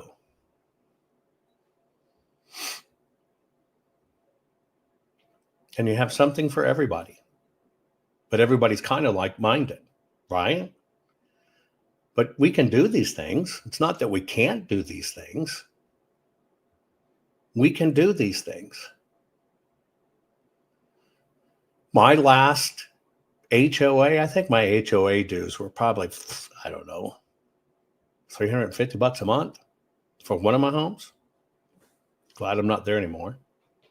But what did that $350 a month go to in a neighborhood, with 1,000 homes in it? It went to bullshit. Massive sprinkler systems. It just went to bullshit. Why wouldn't that really benefit you? The homeowners association, oh, you got nice, pretty drive-in or whatever, but you can't grow this in your yard. I'm not that. I think even if you have that, it should serve the community, not restrict the community, serve the community. So if you kind of look at that numbers, man, you could raise beef and livestock and chicken, and everybody has free farm fresh eggs and grass-fed cattle. That just kind of all comes with it. There's no reason this can't be done. None. So you don't think about restricting people. You don't think about limiting people. You think about benefiting people and making people's lives better. I just think we got it all upside down. Anyway, speaking of upside down, because I've rambled on enough on this, let me show you. I'm going to show you two other things, okay? I came across a rare talent.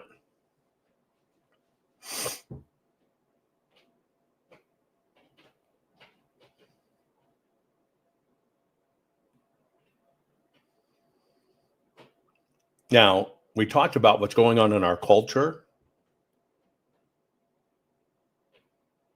There's no more big asses, no more gay priests or whatever. But I'm telling you, this has to be one of the most whacked talents I've ever seen. And it was on the French version of, you got America Has Talent. Well, this is the French Have Talent. And this is on TV.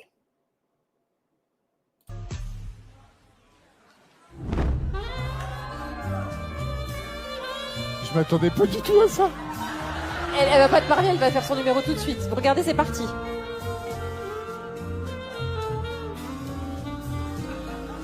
Je suis très inquiète.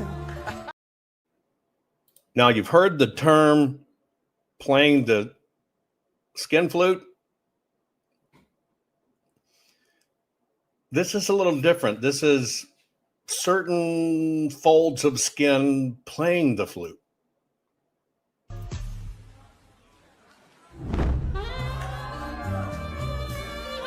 Je m'attendais pas du tout à ça. On French Elle va pas te national parler, elle va faire son numéro television, tout de suite. live. Regardez, c'est parti.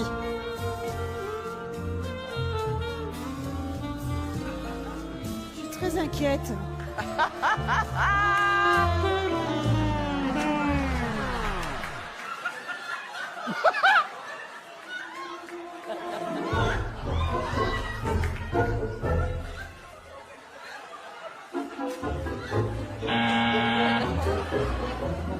Attendez, il faut tenir comme ça. Oh, c'est un incroyable talent. Attendez.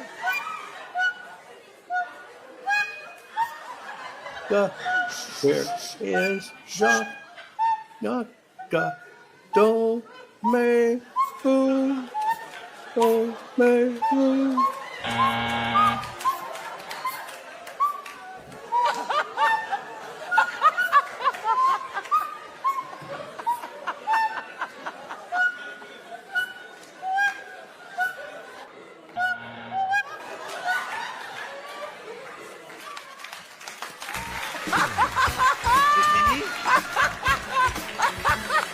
C'est fini là? Merci. C'est excellent. C'est excellent. Frère Jacques.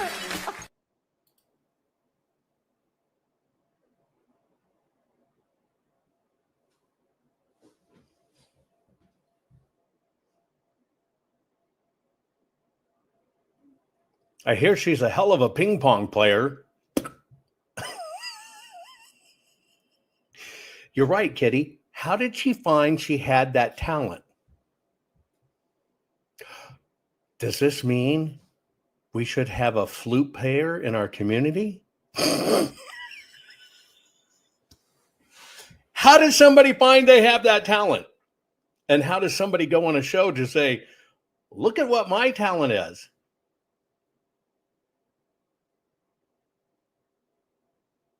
I guess if she was your girlfriend, she could y'all both get out of the shower, you know, tickling the butterfly. She could blow dry your hair at the same time. I don't know.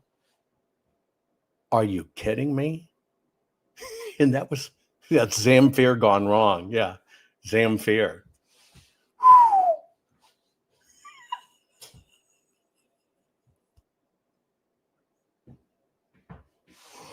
Oh my God, it was just so hard for me to wrap my head around that one.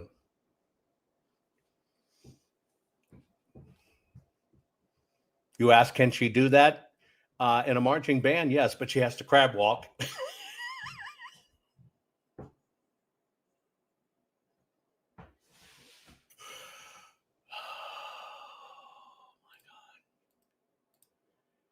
I got a question. You think she puts this on her resume?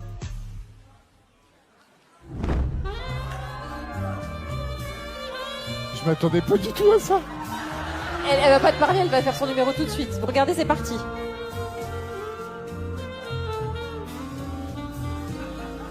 Je suis très inquiète.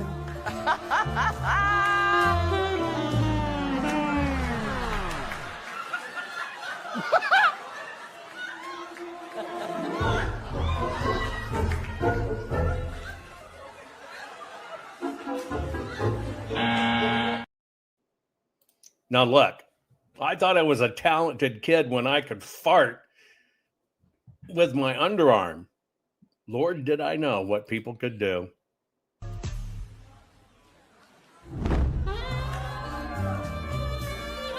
Je m'attendais pas du tout à ça. Elle va pas te parler, elle va faire son numéro tout de suite. Vous regardez, c'est parti.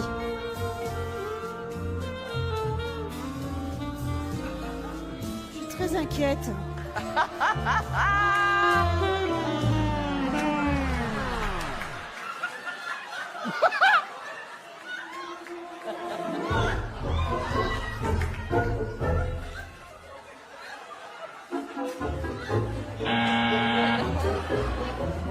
Attendez, il faut tenir comme ça. Oh, c'est un incroyable talent. Attendez.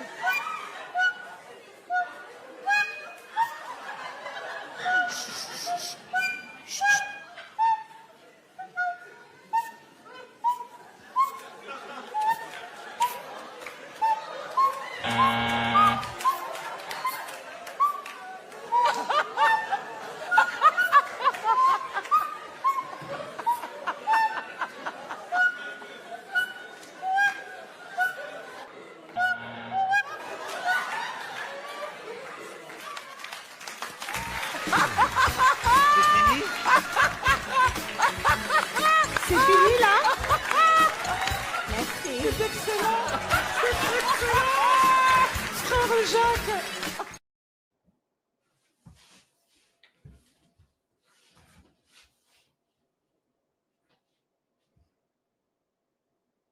Yeah, Surround says, I want to see Macron's wife try that one. She comes self-equipped with the flute from what I hear. Anyway, oh my God. Hey, where have I seen you before? I know I've seen you. Where have I seen you before? Your face looks...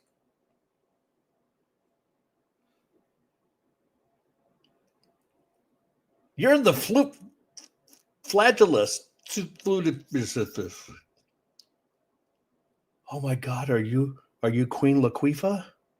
I've heard your albums. I bought your albums. Now being mean when I was a kid. All right, who stuck my fucking recorder in the tuna fish salad? Anyway, talk about a fucked up country. Here we go. Murderers don't go to jail. Well, first off, not all murders created equal. Should murderers go to jail? Queen Laquifa. You haven't heard her? She's got a famous bit. It's like Queen Laquifa and the Whispering Eyes. Have you never bought their albums? I guess you have to be a liberal in a pussy hat to see that. Murderers don't go to jail. Well, first off, not all murders created equal. Should murderers go to jail or no? If we're talking about somebody actually, like, responsible for an actual murder, Yeah. Can I ask you a question, or is it just me? Is it just me? Am I racist? Yeah. Come on, baby, bite my fire. Come on, baby, bite my fire. Why do they all look the same? Murderers don't go to jail. well, first off, not all murders created equal. Should murderers go to jail or no? If we're talking about somebody actually, like, responsible for an actual murder, Yeah. I think we need something better than jail. How Like many what? murders have gone to jail and then come back out and murder? By the way, just for clarification, I'm seeing the chat. I don't think she was playing the chat with her bunghole.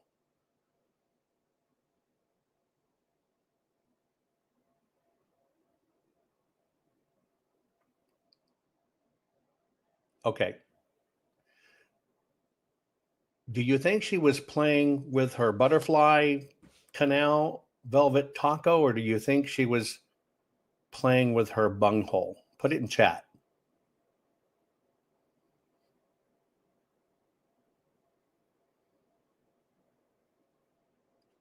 Got one vote. She was playing with her taco. Because I'm watching people debate and chat whether she was playing with her cooter or pooter. Which was it? Her vajayjay, right? Yeah. I don't think it was her anus. Montana Finn wants to know, but does air come out though? Guys, you want to fill her in?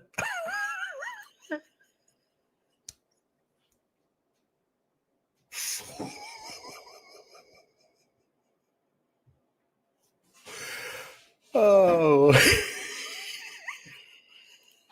Or for JJ, but does air come out though?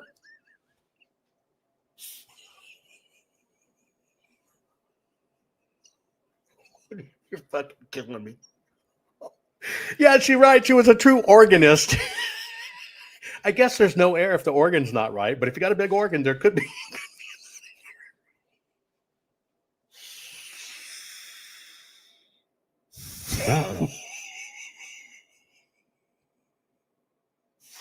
Oh, man.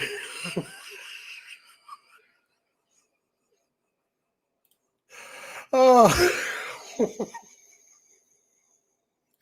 On a technical term, Bib says, yes, air is expelled when a woman contracts.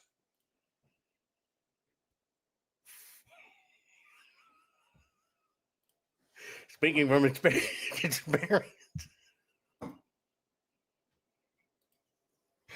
Oh, you guys. You're right. Her husband's a lucky man. It'd be like, let me draw this out like Play-Doh. Let me draw this out like Play-Doh.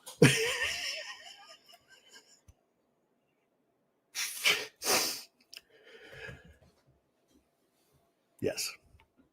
And I got corrected. It's not a flute, but I do know she went to the Kegel School of Flutists. Now, there you go. I didn't think about that one. Flute, sax, two at once. Wow, that'd be a very deeply penetrating performance. Why do they all look the same? Murderers don't go to jail? Well, first off, not all murders created equal. Should murderers go to jail or no? If we're talking about somebody actually, like, responsible for an actual murder, Yeah. I think we need something better than jail. How like many what? murders have gone to jail and then come back out and murdered somebody else? I don't know, but like, what's the alternative? What's the alternative? I think you should look to your history books for that. No, just tell We me. went through millennia of existence without the modern prison system. What do we do, kill them? No. Then what do we do with them? Restorative justice systems like we used to. Like what? But what's the solution? I'm not giving you an entire criminal justice lesson. Just on tell the me, street. if you don't send them to jail, where do you send them? Huh? If you don't send them to jail, where do you send them? Where do you send them? Why do we need to specifically send them somewhere? Well, they shouldn't be on the streets after they've murdered somebody, surely. Depends. No, murderers shouldn't be on the street. It doesn't depend at all. I think it depends. I don't think it depends at all. If you kill somebody, you should be in jail. It's not self-defense. I think I might be too radical for you to be talking So to. you here, disagree with that premise? What? That murderers should not be on the streets? That murderers are on the streets right now. But do you think we should make so they're not on the streets? No. I believe in restorative justice. Let them walk free. Punitive justice does not do anything. Let them to walk protect free. our communities. Let them walk free then. I don't say that there shouldn't be any consequences, but I don't think that incarceration is the right one. But let them walk free. Let them walk free. With restrictions, but yeah. They don't need murderers walk free. Huh? Murderers walk free, yeah. Like they do now, yeah. Murderers walk free That every is day. Did you know in the absolutely United States insane. you have 50% chance of getting away with your first murder? I don't care. My premise is that murderers should go to jail. They should be removed from the streets. You disagree with that? My premise is that our current way of handling murderers and our punitive justice system does not work. Because you think you don't agree with sending them to jail. Well, okay, do you know what caused the most violent crime? What has the most violent crime? What caused the most violent crime? I don't care. What is it? Poverty. That is not true. It is true. If you go and you look at Okay. the statistics and the data from So then why is it that the black community committed less crime under Jim Crow when they were poorer than they do now when they have more money? Why is that the case? Same reason why illegal immigrants are have the lowest crime rates in the United States. That's not true. They disproportionately commit crime. No, they don't. Yes, they do. Look at El Paso. I have. Look at Kinney County, Texas. No, you haven't. In Kinney County, Texas, there are more crimes committed by illegal immigrants than there are people living in the county. In El Paso, it accounts for about half of all crime. Extremely disproportionate. You got 2 places in Texas. Got Right. any more than that? Hey, what yeah. about the entire country? Virtually every you can't do every state in the country. You know why? Because if you had done any research into the criminality of illegal immigrants, you would know that there is only one state in this entire country that sorts crime data based on immigration status. What state is it? It's Texas. You've never looked into it. You would know that every study about criminality of illegal immigrants is based out of the Texas Department of Public Safety. I have looked into You it. haven't, or you would know that. This is like criminality of illegal immigrants 101. It's the first thing you learn when you start looking into this. There's only one state that tracks the data. Texas. Oh, I see your issue. You only look at the first thing they tell you. You don't look deeper. No, I've looked at every study. I've looked at studies that support your claim. I've looked at studies that support my claim, and I've looked at the raw Texas Department of Public Safety I grew data. up on MAGA. Both my parents are You haven't MAGA. looked into it. You haven't looked into I it. have. You haven't. I have. You haven't. You think that murderers should walk free? I think murderers should be dealt with in an actual just and humane way that protects Like our letting them people. walk free. Like letting them walk not free. imprisoning them. Okay, then what's the alternative that would protect the people? Restorative justice programs. What is that? Okay, we need programs that help end poverty, to bring people out of poverty so people don't feel the need But when to be somebody violent commits over murder, what do you do about that? The majority of murders are committed out of the heat of passion, not because of poverty. Okay? So the majority of murders happen because you're mad at somebody, not You wanna poverty. talk about, yes. Most of those heats of passion, though, also have triggers. Okay, so what do you do with them after they killed somebody? You don't send them to jail. What do you do with them? Well, first, figure out why they did it. No. First, you do something with them, so they're not in the streets killing more people. What do you do with them? First, you talk to them. No. You have to take them somewhere. They can't be on the streets after they've killed somebody. What do you do with them? You're making the assertion that they have to be taken off the streets. Yes. Murderers, yes, have to be taken off the streets, yeah. Really, because I see all of the time murderers just sitting in their homes, sitting on the sidewalk. They should be sent to jail. They shouldn't be on the streets. Having these conversations with officers. They don't need to go to a prison to have this They conversation. need to go to a jail until they can be tried. Because they can't be on the streets after they've killed somebody. It's dangerous. Oh my God. There's lots of people that are on the streets that are dangerous. Okay, so you're defending murderers. Let's get that straight. You're defending murderers right now. Killed other people are like, by definition, the most dangerous people in society. He doesn't think they should go to jail, murderers. I personally think that the most dangerous thing in society will always be our government. That was what I was raised to believe, and I will never stop. That is ridiculous. That is redonkulous. You don't think that the government will always be the most dangerous thing in I think society? you are out of your mind.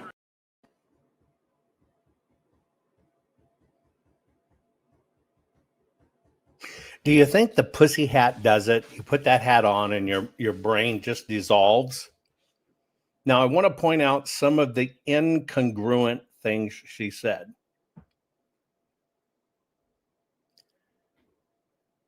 I'm going to give you a hint. It's the last thing she said. I was raised to believe government was bad. Right?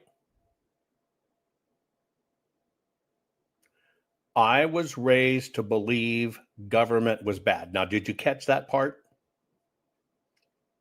Now, go back in time at the beginning. She said something that was kind of the opposite of that. What was the opposite of that, she said, as a justification for her that she was right and she was extremely liberal, but she knows she was right. You know what she said just opposite? At the end, she says, well, I was raised to believe that government was bad. That's what I was raised and taught.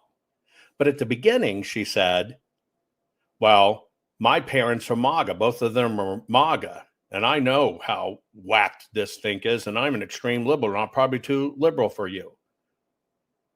So you don't like them, but they told you government was bad, and you held on to that part. MAGA parents, you got it. This is a prime example of not digging, not questioning, not allowing to be questioned in a closed system that only teaches you keywords. You have no idea what the words mean, but you do know what to say. Well, I believe in restorative justice. Well, how would you do it? Well, restorative justice. Well, all murder's not necessarily bad. If you asked her if a MAGA person killed a protester in a pussy hat, I guarantee she'd want them prosecuted. If a pussy hatter killed the MAGA, well, that's a different circumstance because they're just fascists.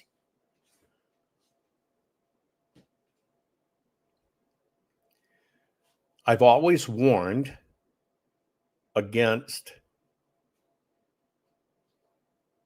what the system creates, and that's a two-minded individual, right? You can't be of two minds. Her whole conversation is the sickness of a two-minded person.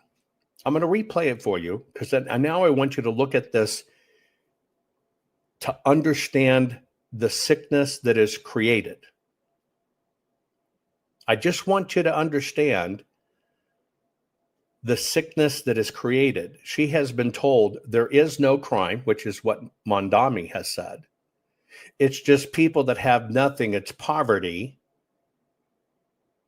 And because of poverty, they create crimes because they're only trying to get some school clothes. Watch this again. But I want you, and this is not the girl that was crying on the Capitol steps when President Trump got elected. Make a little chart, like when you're playing Yahtzee. How many times not only can she not explain what restorative justice is and how it works, but how she even contradicts herself. Give it to her. She never gave up and walked away. You know, most of them, I'm not going to talk to you. You're a racist pig. And they walk off to protect themselves. Got to give it to this little girl. She had a little bit of balls. She could talk for 5 minutes. Murderers don't go to jail? Well, first off, not all murder is created equal. Should murderers go to jail or no? If we're talking about somebody actually, like, responsible for an actual murder, yeah, I think we need something better than jail. How like many what? murders have gone to jail and then come back out and murdered somebody else? I don't know, but like, what's the alternative? What's the alternative? I think you should look to your history books for that. I'll give you an example. She proved the point that when people murder, they have a propensity to recommit murder. But what did she associate it with? How many people come out of jail, go to jail for murder, come out of jail and murder again? You get it? First, it was poverty that caused a person to murder. Second, no, that was jail, prison that caused them to be murdered. Murderers don't go to jail? Well, first off, not all murder is created equal. Should murderers go to jail or no? If we're talking about somebody actually, like, responsible for an actual murder, yeah, I think we need something better than jail. How like many what? murders have gone to jail and then come back out and murdered somebody else? I don't know, but like, what's the alternative? What's the alternative? I think you should look to your history books for that. No, just tell me. We went through millennia of existence without the modern prison system. What do? Kill them? No. Then what do we do with them? Restorative justice systems like we used to. Like what? But what's the solution? I'm not giving you an entire criminal justice lesson. No, just tell me, if you don't send them to jail, where do you send them? Huh? If you don't send them to jail, where do you send them? Where do you send them? Why do we need to specifically send them somewhere? Well, they shouldn't be on the streets after they've murdered somebody, surely. Depends. No, murderers shouldn't be on the street. It doesn't depend at all. I think it depends. I don't think it depends at all. If you kill somebody, you should be in jail. It's not self-defense. I think I might be too radical for you to be talking to. So you disagree with that premise? What? That murderers should not be on the streets? That murderers are on the streets right now. But do you think we should make so they're not on the streets? No. I believe in restorative justice. Let them walk free. Punitive justice does not do anything. Let them to walk protect free. our communities. Let them walk free then. I don't say that there shouldn't be any consequences, but I don't think that incarceration is the right one. But let them walk free. Let them walk free. With restrictions, but yeah. They don't need murderers walk free. Huh? Murderers walk free, yeah. Like they do now, yeah. Murderers walk free every day. Did you know in the absolutely United States insane. you have 50% chance of getting away with your first murder? I don't care. My premise is that murderers should go to jail. They should be removed from the streets. You disagree with that? My premise is that our current way of handling murderers and our punitive justice system does not work. Because you think you don't agree with sending them to jail? Well, okay, do you know what caused the most violent crime? What has the most violent crime? What caused the most violent crime? I don't care. What is it? Poverty. That is not true. It is true. If you go and you look at the statistics and the data from so then why is it... Okay, so you've had enough of her, right? Well, she said you should go look at history. You should go look at history. Well, what if we did that? You ready? Okay. Let's go back to the 7th century China. It was called the Tang Code. Don't confuse it with the Poontang flutist. The Tang Code. So let's go back and look at history. How did the top 10 countries in the world deal with this stuff? Now, in this, you're going to get why they're teaching our kids this. Why they're teaching our kids certain things. Now, get ready. In Tang, China, right? Murder was treated as one of the worst, gravest kinds there was, of things there was. And there were two things depending upon aggravating factors. Yes, the Bible says an eye for an eye. Okay. And yes, Kodoba says, Jovan, these people are a waste of time. They're indoctrinated beyond the ability to change. I'm about to share something with you to show you why you need to pay attention to this. I've always told you, if you don't know why they do it and how they do it, you don't know how to defend against it. So hang on, Brett. So in Tang, China, depending upon, aggravating circumstances, you were either in public strangulated or you were beheaded. So, okay, little girl, if we rely on history, whose history do you want to choose? In China, you were strangulated or beheaded. Now, if you created an especially heinous crime, they had a more shocking punishment than strangulation or beheading. It was basically Ling Chi. You were required to play the flute. Now, Ling Chi was in front of people connected to the person you murdered, which basically means if you killed somebody close of kin, meaning you did it within your own family, they didn't strangle you. They didn't behead you. They did Ling Ching. Right? They would administer to you the death of 1,000 cuts.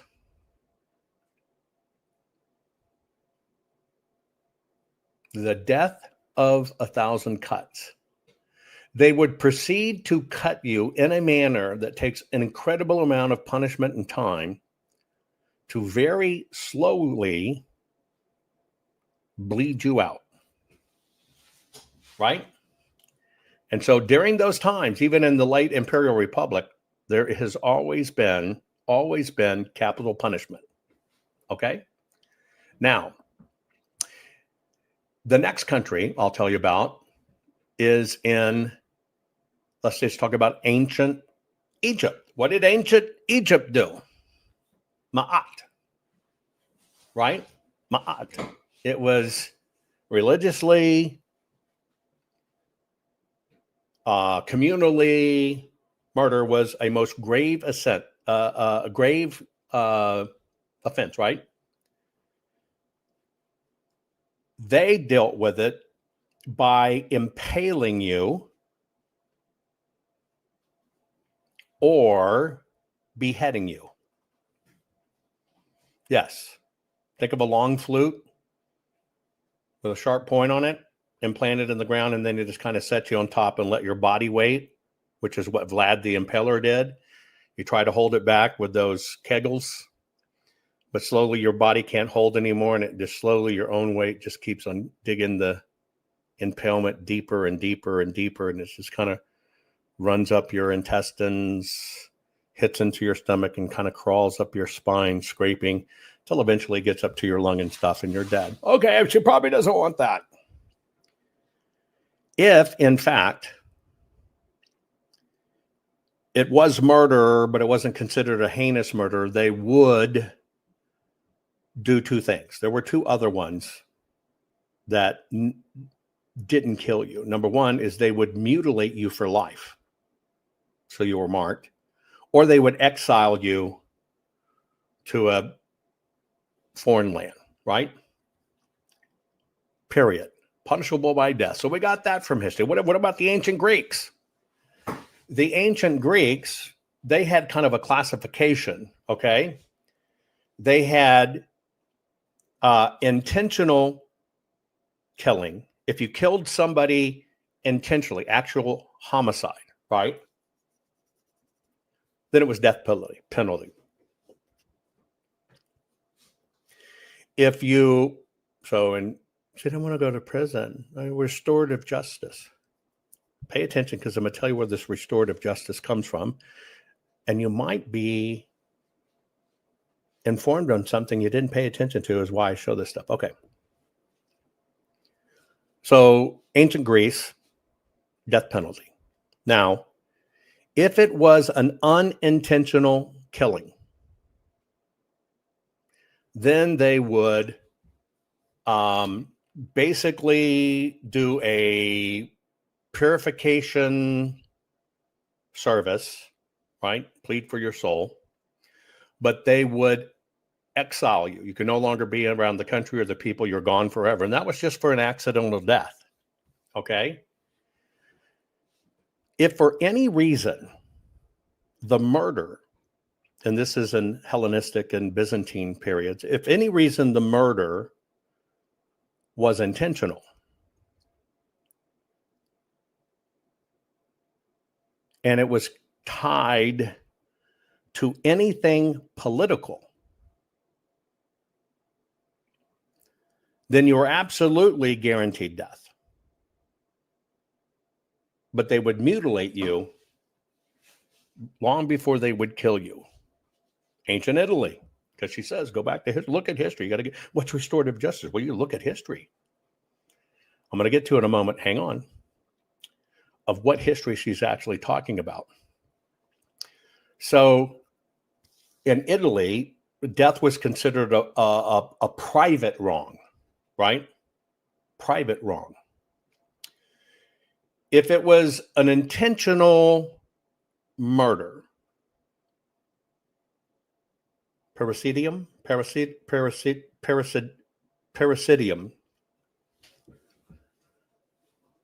then if you were a citizen, you were beheaded. But she keeps on telling us to go to history to find out what restorative justice is. If you were not a citizen, if you were an illegal or a slave,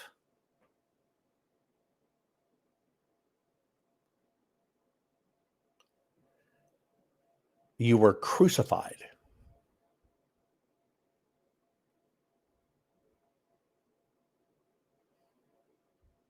If it was a particularly heinous crime, whether you were a citizen or a slave or an illegal,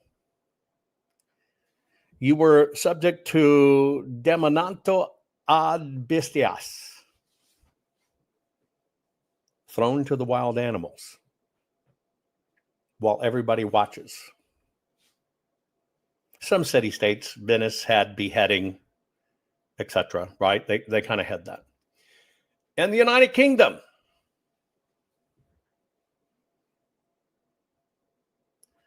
there was called secret killing and public killing.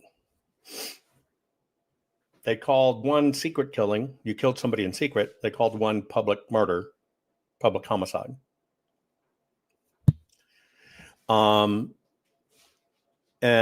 homicide was against the crown, right? It was an offense against the crown. You were hanged.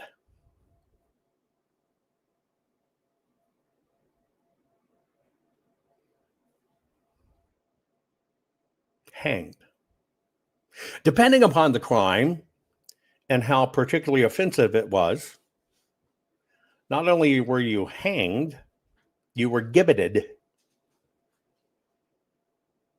Think Thanksgiving, thanks giblets and gravy, which I love, by the way. You were gibbeted. That means not only did they hang you, but in shame, they gave you to the surgeons, and the surgeons could dissect you to learn. Gibbeted, which is kind of what, where Frankenstein comes from, right? In France, she says, look to history. Well, France did hanging, beheading, or breaking on the wheel.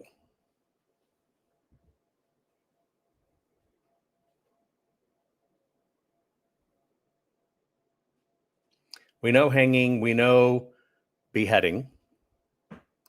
Breaking on the wheel. They would put you on a wheel, legs strapped one way, head and strapped towards way, and they would kind of rotate you till basically you snapped in half or ripped out your arms or leg, kind of like the stretching rat, but a little different. Guillotine was for the public. If you were a noble of anything, you got a cleaner execution, which was just by a sword put in the back of the neck, and they just go and versus, chopping your head off. Well, let's look at ancient Germany then. She says, look, the history, what we're supposed to do. And the Holy Roman Empire and the German principalities, they had both Germanic law and they had both regional law. And it was really, in German, also used beheading, hanging, and breaking by the wheel. Okay? Exentra. And what we're going to talk about, a few things that come in subtly, you need to know about it. In Russia, murder was execution. Yeah, of course, they had exile, right? In the United States of America, they had capital crime. So you got it. You got to understand, death is the default. But you probably didn't catch the Muslim countries.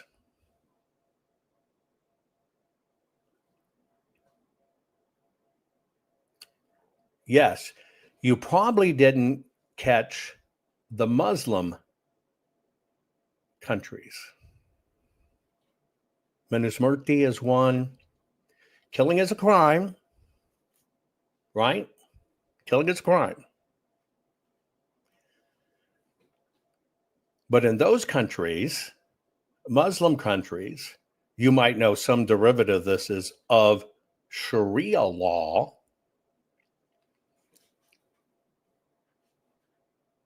Get ready. You could, for the family,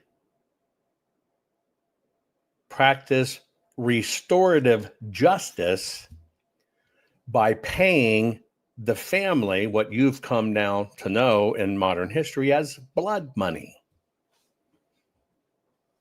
And you had a choice.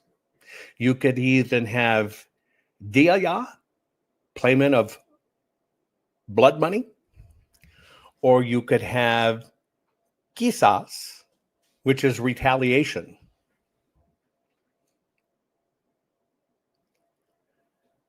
It's the Muslim countries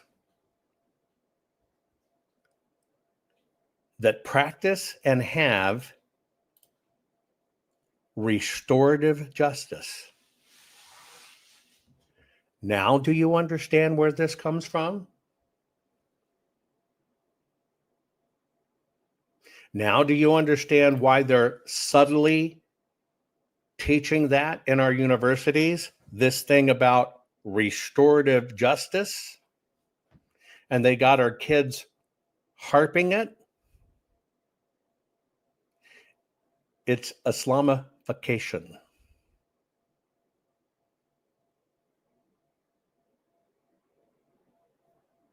And there you go. Isn't it interesting? They get this concept of, well, murder's allowed in some circumstances. She says, not all murder is created equal. Where did that come from? Islam.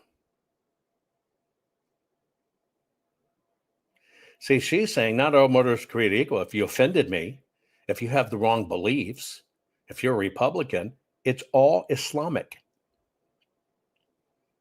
It's all Islamic. Now, if you insult the Islamic State, they're going to cop your head off. But see, we're talking about citizenry. So don't confuse the two. When they do the public executions of usually cutting off the head, don't go against the government. But the whole entire concept of restorative justice is getting to the point of people very subtly already accepting Sharia law. And now, and it's just another subtle deception of brainwashing. So when Sharia law comes, they say, well, we don't send murderers to prison. You got to practice restorative justice. You're already fucking adopting Sharia law in many cases, and what that is. Wake the fuck up. That's how bad, folks. That's how bad this is. And that's why I tell you, open your freaking eyes. I love you all. Would you please support our work and share this program? Had fun with you today. Didn't know where it was going to head, but here we are. And now you know. And now you know why they teach us in university. And it's another little crack in the wall. Teachers, leave our kids alone. Our courts are based on clear and convincing evidence. Want convictions? Want justice? For what happened in the 2020 election? Then we need your help. Not fixing 2020 will damn our nation forever. The decision you make in the next few moments could decide whether we ever get our elections fixed or not. Here's why. Trump campaign and allies filed 64 different lawsuits. They all went down in flames. 100% of these cases were presented on "It's the machines," or "The machines changed the votes," or "The voting company executive said he would make sure Donald J. Trump would not win." They all went down in flames. Why? You can't bring theories to court as evidence. No supposed Zoom call or six-degree polynomial math theory or census data is or ever will be proof of fraud. You can't bring theories to court as evidence. Here's why. In both civil and criminal law, the side making a claim carries the burden of proof, and prosecutors must prove guilt beyond a reasonable doubt. Without physical or otherwise verifiable evidence, a case cannot meet this high threshold. Physical evidence is the key. The question is, did anyone get relevant, reliable, provable, testable, and duplicatable evidence of what really happened in the 2020 general election? And the answer is yes, absolutely. The full forensic audit of Maricopa County, Arizona is the only evidence-gathering work which gathered relevant, reliable, provable, testable, and duplicatable evidence of what really happened in the 2020 general election. Evidence so damning that the system, the deep state, and those who pull the strings of this country have fought to keep it hidden and have hoped to have it be forgotten to time. Almost $3 million invested in time, funds, and efforts to unlock that which the system wanted hidden. But now, that evidence is in danger of being lost forever. So if you want what happened in the 2020 election fixed, then we need your help. Please donate to protect and secure this historic evidence. With the 2026 midterms coming up, the system is going to try to lame duck President Trump and then most likely introduce new impeachment proceedings. This is the evidence which will help win the war which is surely to come. We need to keep Maricopa County full forensic investigation and archives secure and ongoing. So if you want what happened in the 2020 election fixed, then we need your help. Please donate to protect and secure this historic evidence. We need your help securing the full forensic audit archives. Don't allow the only testable, objective, and reliable 2020 election evidence fall into obscurity. Millions were spent on getting it documented and tested. This is historic evidence. Not fixing 2020 will damn our nation forever. The historic Maricopa County full forensic audit effort processed 20,895,610 digital and forensic images of varying formats, resulted in 208 million individual evidence-proof files. The system processed over 58 billion forensic measurements, resulting in over 2 trillion individual base computations. No hopium, no hype, just hardcore forensic evidence. Please make sure the Maricopa County Full Forensic Audit Archives survive. Donate now. So if you want what happened in the 2020 election fixed, then please donate to protect and secure this historic evidence. We can't do it without you. We need you. America needs you. Our future needs you. Please donate now. Not fixing 2020 will damn our nation forever. Please donate now.